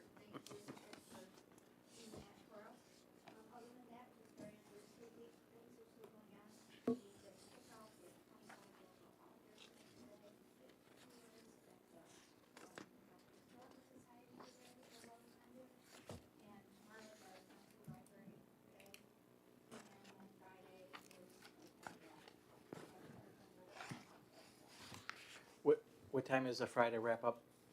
4 o'clock? Okay. And your speaker that you had that at the opening? Yeah. Yeah. Wow. Impressive. Yeah. And the work that they did, I don't know if you want to just highlight high level, what? Yeah, so it was a group of about 10 women who just actually had a library and the director got it and started it with donations of people's personal collections of books, and they cleaned up and got it, and then it ended up being at school, and the old Tower. Yeah. And they were there for a while, and they went through it, and it was just really a grassroots effort. So the loan that they had applied for was like $19 and something a month? 76 cents 1976, that's right. in 1976. Yeah. That was So- amazing. And here you are now with, so just a great story. It's just awesome. So good job. Thank you. Going back to touch the truck, just real quick, the police department was invited so they could put on their demonstration like they have in the past. Did they accept? Yes, he did. Okay. Yep. And also the fire department. Excellent. Is gonna bring over their equipment and participate just as well. Be nice. Love to see that armored SUV or UTV. That would be great. Are you able to bring it? Sure. Oh, great. You did something for the school too, because my son was telling me you guys were, Fire department does an annual, what do they call it, Dave? Is it safety? Yeah, it's the entire class comes down They over, bring them over to the fire yeah, department. over 3 days. They walk down and go through various stations, extinguisher, first aid, and the police department, I sat in on it, did an excellent presentation on their equipment and the ATV, and it was very, very well done. Compliments. he was too afraid. I guess they were offered the rides, whatever, and he was, I guess, too afraid to jump in there. No, I don't know if that's I true or wasn't not. aware of any rides being Hope offered. you're joking. I have no idea. Anyways, he might have just been trying to. Glad you enjoyed it. Yeah, it was all good. Thank you to both. Next, we have Councilman Reynolds. Yeah, we did 20 inspections last month. Fees collected are $5,651.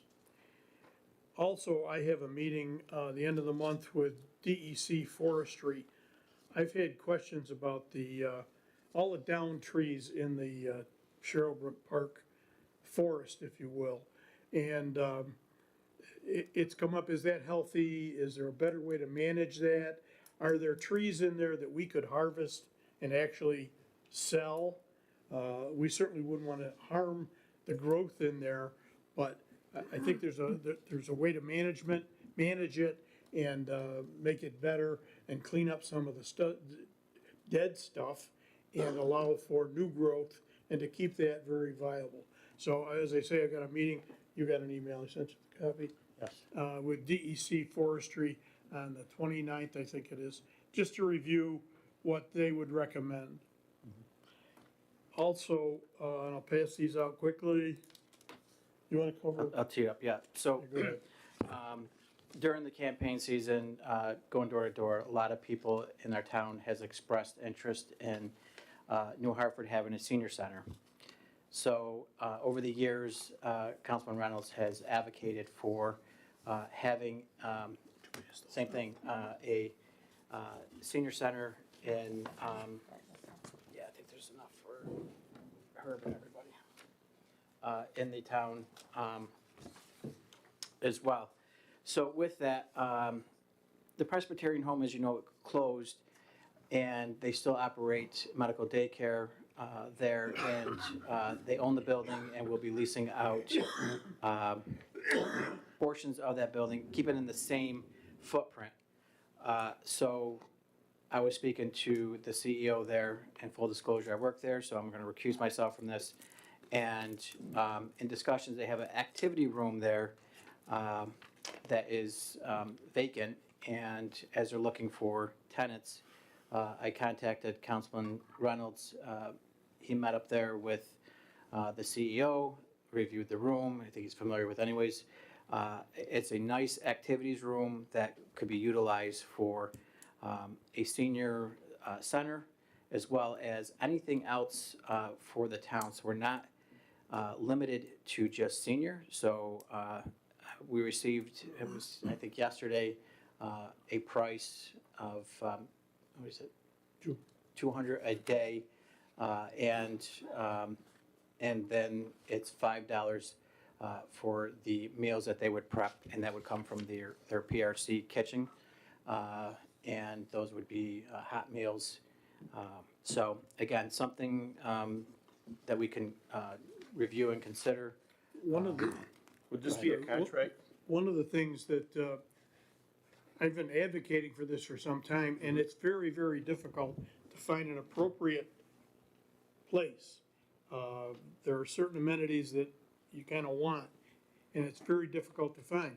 This is, I would say, perfect in that it's the right size. It has a kitchen facility, if you will, parking. It really checks all the boxes.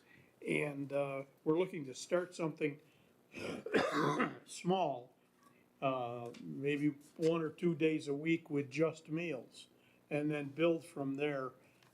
Ideally, a full-blown program, et cetera, et cetera. But that's not going to happen right away. Currently, there's a program, I believe, in the village where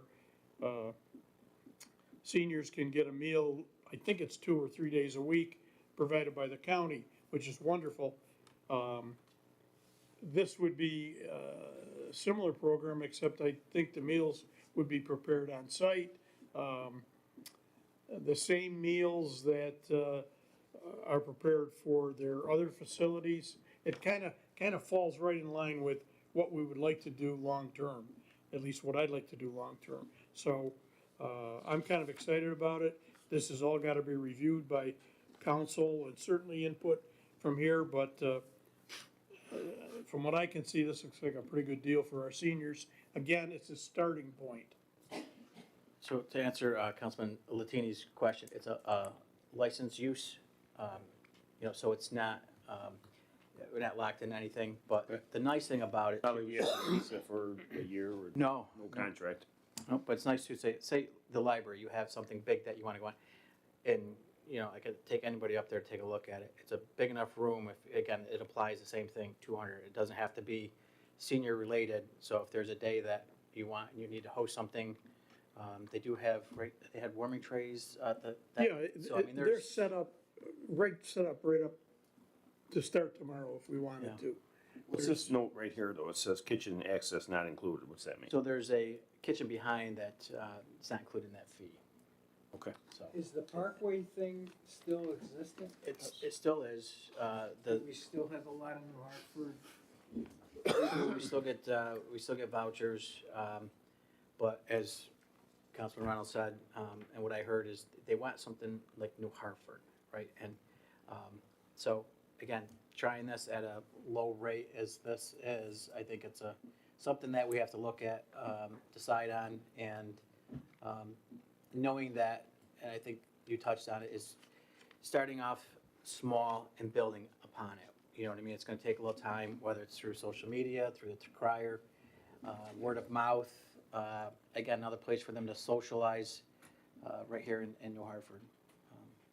The other advantage to that location, albeit kind of out there, is that there's a built-in clientele, if you will, between the facilities that are right there on campus, plus the housing that is adjacent to it. There may be people very, very close that would take advantage of this facility and grow from that. It's a lot easier than driving to the city. And they said that's it, on the bus route, is that correct? thought they- Yeah, yes, it is, yes, I'm sure it is. So we'll have, on that 200, parking, bathrooms, and the utilities. So there's nothing, it's all captured into I'd like that. to go by, I'll call you someday, we'll come by and look I'll at take it. you right in. Yeah. It's a big room, there's a solarium that could be Yeah. used as maybe a garden, indoor, you know, I mean, there's a lot of There's a- opportunities. Computer setup, could be a computer setup. There's also a gym area that you would have, they would have Access available to? to them. Yes, Nice. yes. Again, when you look at trying to provide a senior setting, Tough. this kind of falls right into place. Meaning, I'll call you, we'll take a ride up and call Jim and we'll take a look I'll at it. do one at a time. So I can't both come at once? No, it's a meeting. I'm sorry, go ahead. Oh, okay, gotcha. No, because we provided tech help at the senior center. Yes, I know you did. I know you did. We'll do that. Yes, yes. I sat in on a couple of sessions that you conducted. Yes. This is even better because it's all, you have to look at it to appreciate it, but that's great. Yeah, we've got a program already started. Okay. And I think they had the computer, lines and, Yeah. things, so. Yeah. And if you wanted to take a look too, I mean, you're welcome to, come up and, I mean, they offered, volunteers, they've offered, at other facilities, they have a musician that goes and they can add this to the next too. So there's live entertainment, Yeah, they already have those things going on at their community building within walking distance. So they would just kind of move them over here also.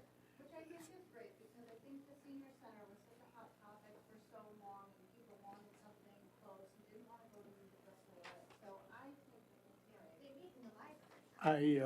right. I have been pushing for a long time, and this fits right in. I compliment the supervisor and the Presbyterian home for jumping on this.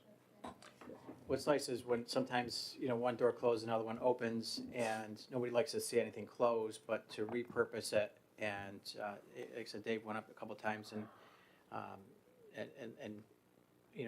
checked it all out and did a thorough walkthrough, and, we brought some other folks up too that would have some insight to this. I think they even offered, they have a lot of arts and crafts stuff that they can probably even donate, Yeah, you know.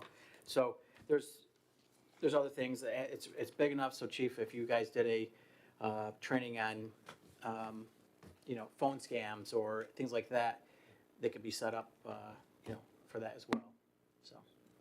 The last thing is, and I mentioned this before, but the bed tax and cannabis tax, we need a line item in the budget for revenue for both those items, and that needs to be tracked a little bit.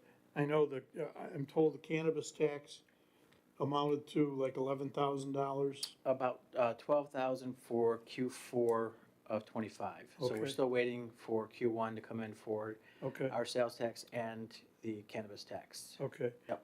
But again, we need a revenue line in the budget, and again, bed tax, I don't know where that stands, but I don't think we've collected We're on. dealing with the assemblymen and senators. Okay, okay, That something has to be passed. yeah, okay. All right, that's all I have. So Dave, we actually talked about the cannabis piece. Yeah. Just to be clear, you don't necessarily need to budget for it, but we will have it in the financials as a line item. No, that's what I mean, Yeah, it needs yes, to I be a just line wanted to item, be clear. just like anything else. Yeah. Absolutely. Yeah, So no. it'll show the receipts Yeah, coming right, into that. Right, right, That's all I have. So, going back to the activities room at the Christmas home, Herb, take a look at that, and then obviously the legal team would get together, and you and Dave can work on that together. Okay. Councilman Tehan. Okay, last month we tabled a 30-day advance notice liquor license application for Chipotle Mexican Grill. I know Herb was gonna do some legwork on that, but Chief sent us some great information from their corporate, or from the, That came from New York State New York Liquor State. Authority. so clearly they have several locations. I think it was like 195. Yeah. Something like that with liquor licenses. So I think they provided us with ample information to supplement what we were asking for. I don't know if any of the board members, upon receipt of what Chief had sent out previously, had any further comments or questions. I think we're fine. Okay, so I'll make a motion to approve. I'll second. Okay, so we have a motion by Councilman Tehan, second by Councilman Latini. Any further discussion on that? Okay. Clerk Moran for a roll, please. Councilman Latini? Aye. Councilman Prestera? Aye. Councilman Tehan? Aye. Councilman Reynolds? Aye. Supervisor Messa? Aye. All in favor? Okay, the next item was a receipt of a 30-day advance notice liquor license for Tully's in New Hartford. They've also, I think, Michelle, correct, asked us to waive the 30-day? Correct. Okay, so this is an application for a new application for Tully's, and also to waive the 30-day requirement. I'll motion. Are you making the motion for this? Uh, I assume. I can, Okay, yeah. so I'll motion second. by Councilman Tehan, second by Councilman Latini. Discussion? George, do we know any other updates on opening or anything? Do they provide anything? Yeah, they're They working started? diligently. Yeah. Okay. People are excited about that. They want Tully's to get moving. That's a good thing. World's famous chicken tenders, so. It'd be a great addition, yeah. Yep. All right, so Clerk Moran for a roll, please. Councilman Tehan? Aye. Councilman Reynolds? Aye. Councilman Prestera? Aye. Councilman Latini? Aye. Supervisor Messa? Aye. All in favor? The next one relates to a cannabis license renewal, and Herb, I wasn't sure if we needed to make any resolution on this one. We should. Okay. So this is a renewal for October Basics LLC. This has been through the planning board for some time now. It's on 4790 Commercial Drive. Hey, is this right across from? It's a retail dispensary premises. They're open. Yeah, they're already open. Right next to Hartford, please. Got you. I know where it is. Okay. I'll motion. Okay, so, motion by Councilman Latini, second by Councilman Reynolds. Discussion. I do have discussion. So you said this is a renewal? Yes. That's what it's indicating here. Did- Okay, so when we did, approved it initially, yeah. Yeah. did we ever do, I know when they apply the application, they pay a A fee. fee. We don't, did I do anything for renewals? I don't think we have anything on renewal. I think we have anything just on the application. Application Something we for can look initial at, fee. or- Take a look at it. I mean, I think some people get renewals on these, so. They're open right Right. now though, right? I Oh, looked yeah. at the local Yeah, they're law, already there's open. nothing in the Just a law renewal No. for the license. about renewing, I think we might, how frequently. They were one of the first ones, I think. Jim? They were one of the first Yeah. ones. okay. Clerk Moran for a roll, please. Councilman Latini? Aye. Councilman Prestera? Aye. Councilman Reynolds? Aye. Councilman Tehan? Aye. Supervisor Messa? Aye. All in favor? Okay, the next item, it's unfortunately a repeat for the third month. The Hartford Luxury Apartments. Still, unfortunately, no evidence of the approvals and review process with respect to the construction that's underway. I believe the owners also want to add additional buildings there, which the planning board has informed them. They're not able to do that until they get over this hump. I've spoken with Chairwoman Moaz specifically about this multiple occasions. She was to contact Barton and LaJudas. I don't think that's been completed yet, to see if they had any information related to this review having been performed. She was under the impression potentially that a different engineering firm had provided some review and consultation in the past. but it's unclear because documentation cannot be located. Other than Barton Little Judas? Do you think Yes. there's another one? Yeah, I think she indicated the same engineers that potentially worked on this building to Town Hall. Oh. I'm not aware who that was. George, you can pull that up, right? Watertown. What was it? You know the name of it? Engineer on this building. Can you look that up, or somebody look that up? Okay. I can't remember, I know the name, I just can't think of it top of my head, but, okay, In our plans, Jim. that's where it is. Okay. All right, we'll get that to you. Okay, yeah, I mean, again, the only concern is the substantial amount of construction, the Yeah. impervious area. And I unfortunately, along with my entire neighborhood, is directly downstream. So Yeah, I get it. we see it when it rains, and that's the only concern, not to delay or push back any potential development, because it's a nice area. It's definitely needed in our town. We just want to make sure that all the reviews Close and enough. approvals are in place. Great. The last one, ZBA reappointments. So these two individuals are currently on the zoning board, Lenora Murad and Dan McNamara. They both expire in June 8th of 2026. These are the only two applicants that we have to fill these positions, and they both have desired to reapply and go through another term. So I'll make a motion first for Lenora Murad to reappoint to the zoning board. I'll second. I think there was one question, though, that Dory had sent out, and I don't know if you're aware, Herb. There's a question on the term, 5 versus 7. I'll look it up. Okay, because I think she indicated it was 5. 5. It's in the code, it's in Yeah. our town. I think. Well, I know the planning board's 7, they're already different. Right, I think they're Yes, different. they're different. They are different. Yeah. Yes. I'll look it I up. think and- that was Okay. Dory's question, it's in the code Yeah. as 7, but it Okay. was never. I didn't Yeah, know that. I didn't so know I about think the code does say 7, but I think we were under the impression it was 5. that. Surprised they're not both the It's same. code controls. Okay. Okay, So we have a motion by Councilman Tehan for Lenore Murad for reappointment to the ZBA. And a second was made by Councilman Prestera. And any discussion other than what we had? Okay. Clerk Moran for a roll, please. Councilman Tehan, aye. Councilman Reynolds, Aye. Councilman Prestera, Aye. Councilman Latini, Aye. Councilman, or Supervisor Messa. Aye. All in favor? And the second one, Dan McNamara, to reappoint for the zoning board for a term, likely 5 years, but Herb will let us know on the timeframe. Okay. So we have a motion by Councilman Tehan Second. for Dan McNamara, second by Councilman Latini. Discussion. Clerk Moran, when you're ready. Councilman Prestera, Aye. Councilman Reynolds, Aye. Councilman Tehan, Aye. Councilman Latini, Aye. Supervisor Messa. Aye. All in favor? And those are effective 6/9/26. Yes. Councilman Latini, you're all set with yours, right? Yep, and just, and I spoke to Rick about that other thing, so hopefully we'll get that stop sign ordered for year end soon, whenever you think, Rick. Councilman Prestera. You wanna say something, chief?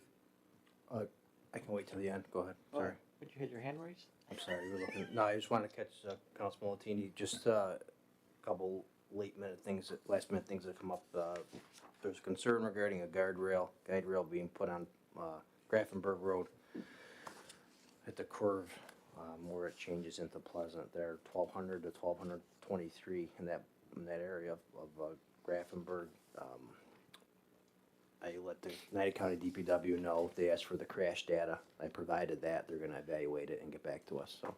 Thank you, chief. No action needed, just, Yeah, no, that's, reach I think that once they see it, they're gonna realize that they definitely need a guardrail there. Yeah, you talked to me about that one. Yeah. Yeah. That's a I bad agree. curve. Yep. Even Rick knows where that curve is. Well, they got one below on the straight part, I told them but on that. the actual curve where they need it, you know. They sent got him- that doctor up there, he end up in his driveway every week. I you know, in sent the them wintertime. pictures of what's there now, and I sent them the collision reports that we have on file.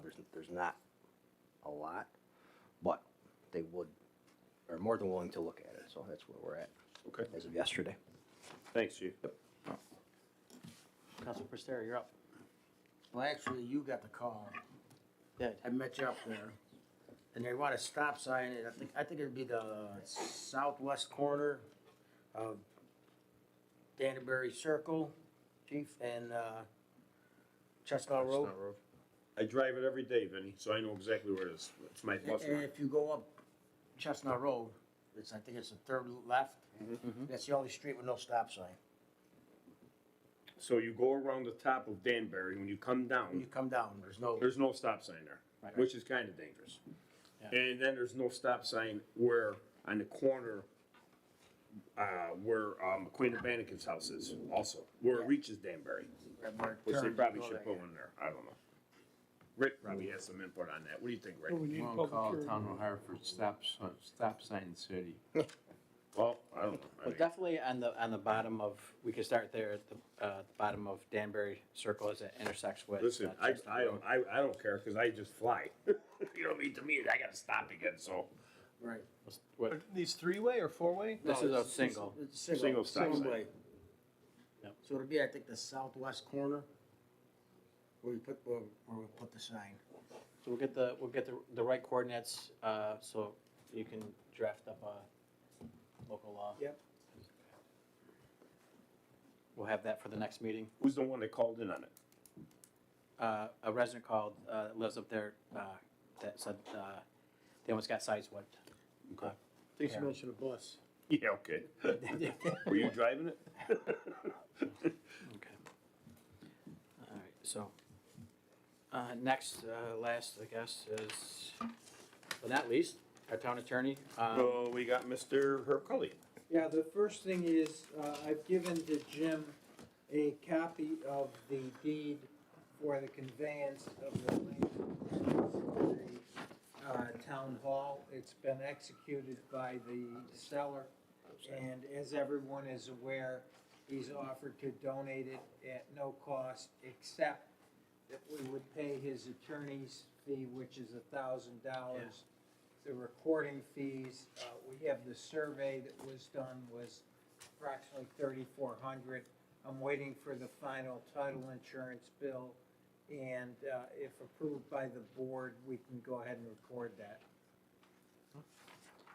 I'll move it. I think we've already established the fact that this is important, that we attire. I'll second. Okay. We have a, yeah, it's a lot. Right there. Yep. Yep. So we have a motion by Councilman Reynolds, second by Councilman Latini. Any questions? Heard the, Discussion? the survey that was put together, was that finalized? Yes. Can you share that with us? Sure. I don't know if I have it. I gave it to the other attorney to prepare the deed, but I'll probably get a copy back. Okay, great. I think we presented it I thought- already. We Did I say survey? Yeah. I apologize. I meant appraisal. Appraisal.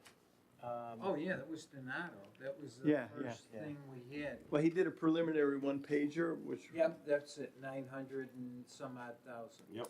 And then he was doing a full one, I think it said. What I was that? don't think he was doing a full. Okay, Did a preliminary. We're getting it for free, so. okay. it And then was later on, he may, wanna buy a piece at the other end, right, from us? Down, yeah, down there, To put his cookies and crumble or something, cookie crumble. which I think was a great deal. I mean, I don't know, it's, you know, it's not like we had to No, give that to him later. He says, I'll make an offer later or whatever. Yep. Okay. So we have, we already took the motion by Councilman Reynolds, second by Councilman Latini. Yep. Discussion's done. Clerk Moran for a roll, please. Councilman Mattini? Aye. Councilman Tehan? Aye. Councilman Reynolds? Aye. Councilman Cristero? Aye. Supervisor Messa? Aye. All in favor? And that was to accept the donation land. Correct. yes. And, And the court had authorized Jim to sign the necessary papers for recording of the deed. The last thing I had was an executive session relating to tax certiorari proceedings to New Hartford Shopping Center, the At Home Plaza, WOX, which we've dealt with before, Utica Mutual, and today what came up were, and I thought we presented it, were discussion regarding foils that we have and the Route 12 solar. So, you need a motion? Yep. one other, I'm sorry. killing me, chief. I'm sorry. Before you go in, I just have something else, that's all. It'll be quick. Let's finish this and then Yep, we'll. go ahead. I'm Also, I sorry. just want to add a personnel matter and, to the executive session as well. So I have a motion to go to executive session. Motion, my motion. I'll move Or it. do you want to, before we go in? Yeah, I'm sorry. That's okay. Go Sorry, ahead. I apologize. It's been That's a okay. busy couple days. Yep. As we move towards potential accreditation, I had a couple of our officers and investigators attend a DCGS-sponsored property room and evidence room management class. We developed a policy for that requires monthly audits and purging of property where it's applicable to do so if a case has been disposed of. So in some cases, we had old firearms and things of that nature that had to be destroyed. While doing so, we discovered that we were still in possession of a Sig Sauer P226 pistol owned by the town of Hartford that was assigned to Officer Joseph Core. So we want to surplus that. We reached out to a family member who was willing to take it, his brother-in-law. We had an appraisal put on it for $150 at a local firearms dealer. We, by law, because the gun's not Safe Act compliant as it stands, the only way for us to dispose of it is either to destroy it or turn it over to the FFL, have them render it compliant, and then make a proper legal transaction to the brother-in-law. So I'm just looking for approval to surplus it in that fashion. It's either that or we destroy it. I thought I'd reach out to the family in case anyone had a permit, was interested. If family's interested, I'll move it. And I'll second that, Chief. Okay, so I have a motion by Councilman Reynolds, second by Councilman Latini. Any discussion? I think it's a good idea for the family to actually have, if they would like His to, brother-in-law 100%. was interested, so. It's kind of like a sensitive whole thing, you know, I mean, it's, there's nothing wrong. Okay. Okay. Clerk Moran for a roll, please. Councilman Latini? Aye. Councilman Teehan? Aye. Councilman Reynolds? Aye. Councilman Pistera? Aye. Supervisor Messa? Aye. All in favor? Okay. So now, I have a motion to go into executive session to discuss the matters that the town attorney has presented, as well as a personnel matter. Motion. Motion by Councilman Latini, Second. second by Councilman Teehan. Discussion. Councilman Latini? Aye. Councilman Teehan? Aye. Councilman Reynolds? Aye. Councilman Pistera? Aye. Supervisor Messa? Aye. So we're going to executive session at 9:25. Wait, Chief's got one more. 5. Hey, Dave, Me too. that engineer thinks to run his Gymo We're getting January. I'm out of Watertown. That's it.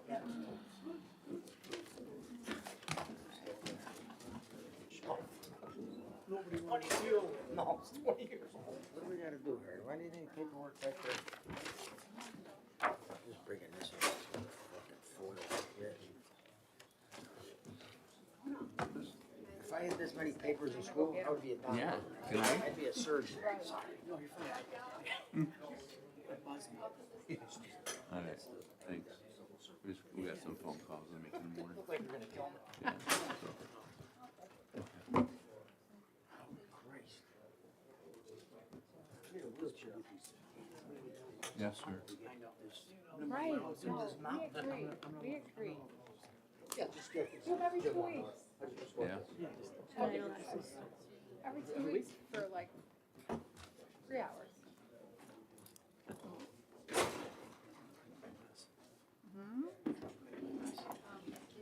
Yeah, I'm gonna get my work done. Oh, yeah.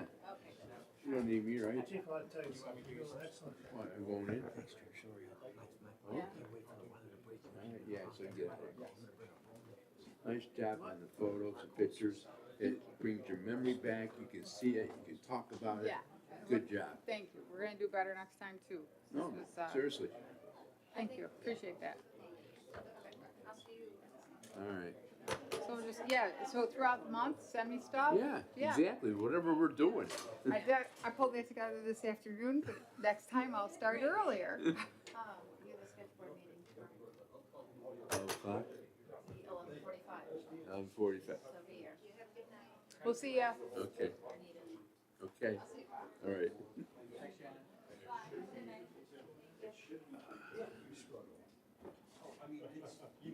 Yeah, good shit. Tomorrow morning, 11:45. You got a meeting.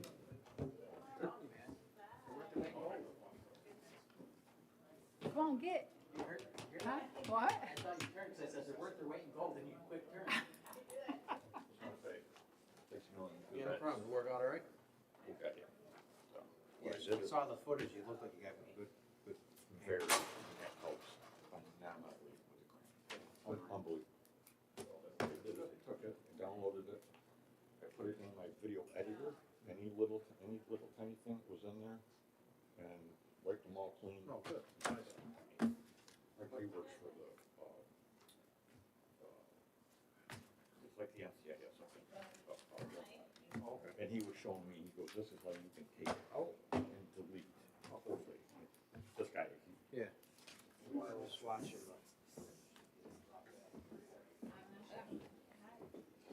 Just fine, that's what I put in that email.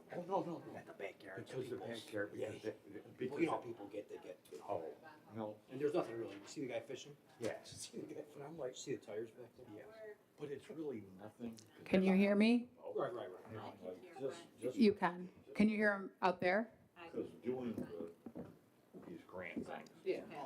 Some people can't hear. Like what I did, I have pictures. Well, and I go that- through the whole thing, and I That put has to be turned, that video of that certain ones, microphone and I kind of laughed needs to until be it doesn't turned look on. like It needs took to something stay on out, because it and goes the to guys sleep. are like, you guys are. And then I was trying to get your attention to be like, But no, turn the definitely, microphone on, that was a big help, and everybody was I like, don't want to be like, hey, up there with a drone, like you're up there, the guys up there with drones. and then we don't have a Or microphone. it'll fit. Yeah, exactly. That's all I'm it gonna was. listen to it I on was watching, YouTube finally, and oh, there's a guy fishing back there.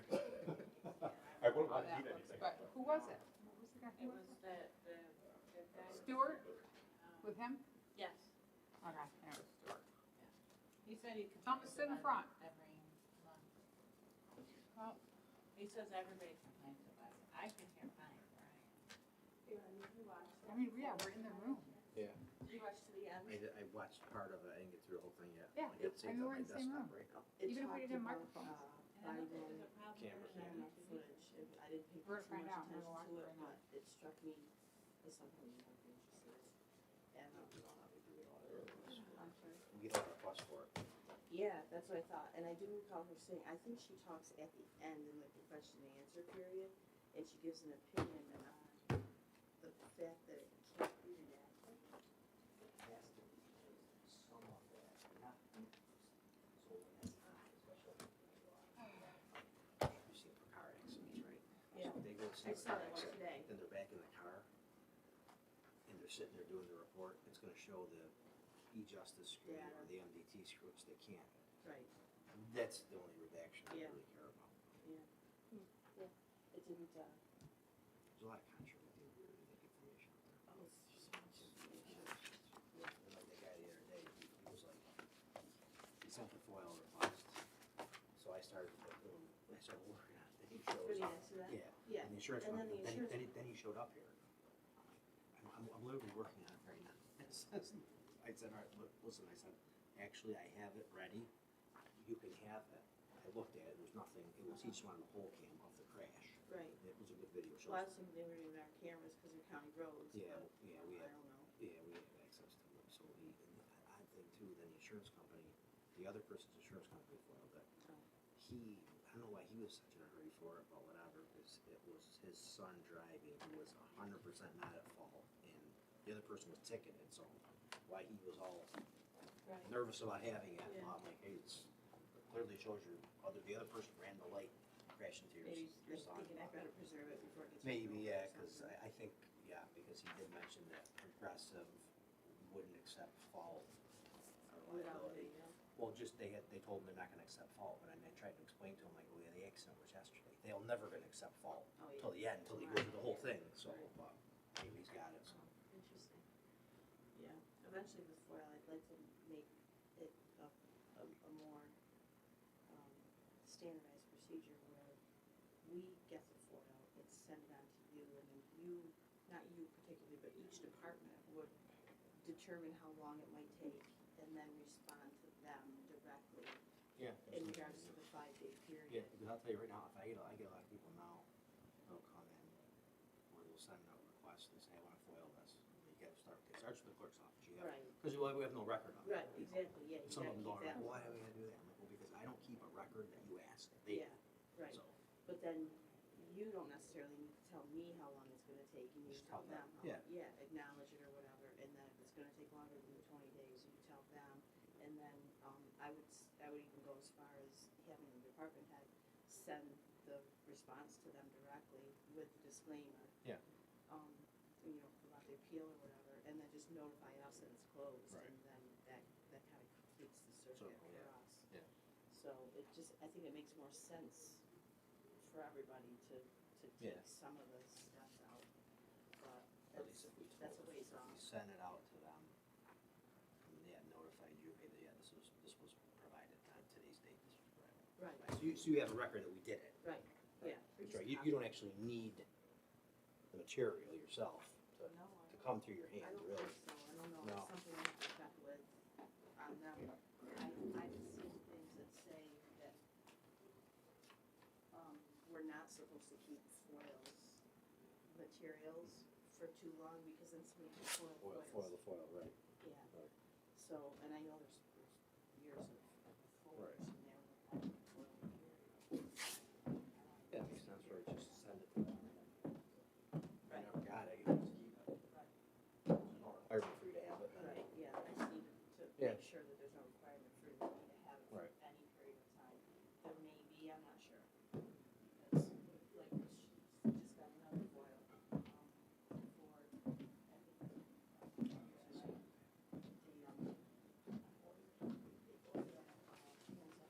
Hands on. yeah, so they keep foiling all of the Trump records from 1982 till present. And they're just digital. But now they want to foil it like that. So I'm sorry, we're gonna send it in December 25. I'm gonna send that as a starter, but then she's on the 25.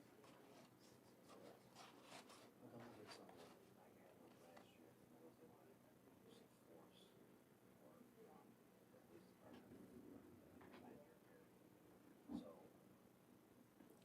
I sent them a list of the use of forces, and they said, oh, no, we want Each report. each report, each incident case. I said, okay, the issue's gonna be then, there's gonna be redaction, and it was rather pricey because some of the use of force were involving an MHL, juvenile. And the time. I said, also, if you're asking for every use of report, you're gonna also get, like, we discharged a firearm to kill a deer. Right. That triggers in our system as use of force, so, so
9:55. Make a motion, come out of the executive session. I'll motion. Motion by Councilman Latini, Second. second by Councilman Reynolds. Discussion. Clerk Moran, if you call for roll, please. Aye. Aye. Aye. Aye. Aye. Okay. If there's no further business, I'll ask for a motion to adjourn. I'll motion. Motion by Councilman Latini, Second. second by Councilman Tehan. Discussion. All right, Clerk Moran for a roll. Aye. Aye. Aye. Aye. Hey, guys, thank you, have a great night. Motion, meeting is adjourned. Is there- Thank you, everyone. Yes, sir. Drive safe. Thank you. I'm gonna call you, I'll take a ride and see that. Yeah. With John Payton, I'll see you and stuff, I'll just come and see it. I just gotta do one at a time. That's good. You can't have three as a meeting.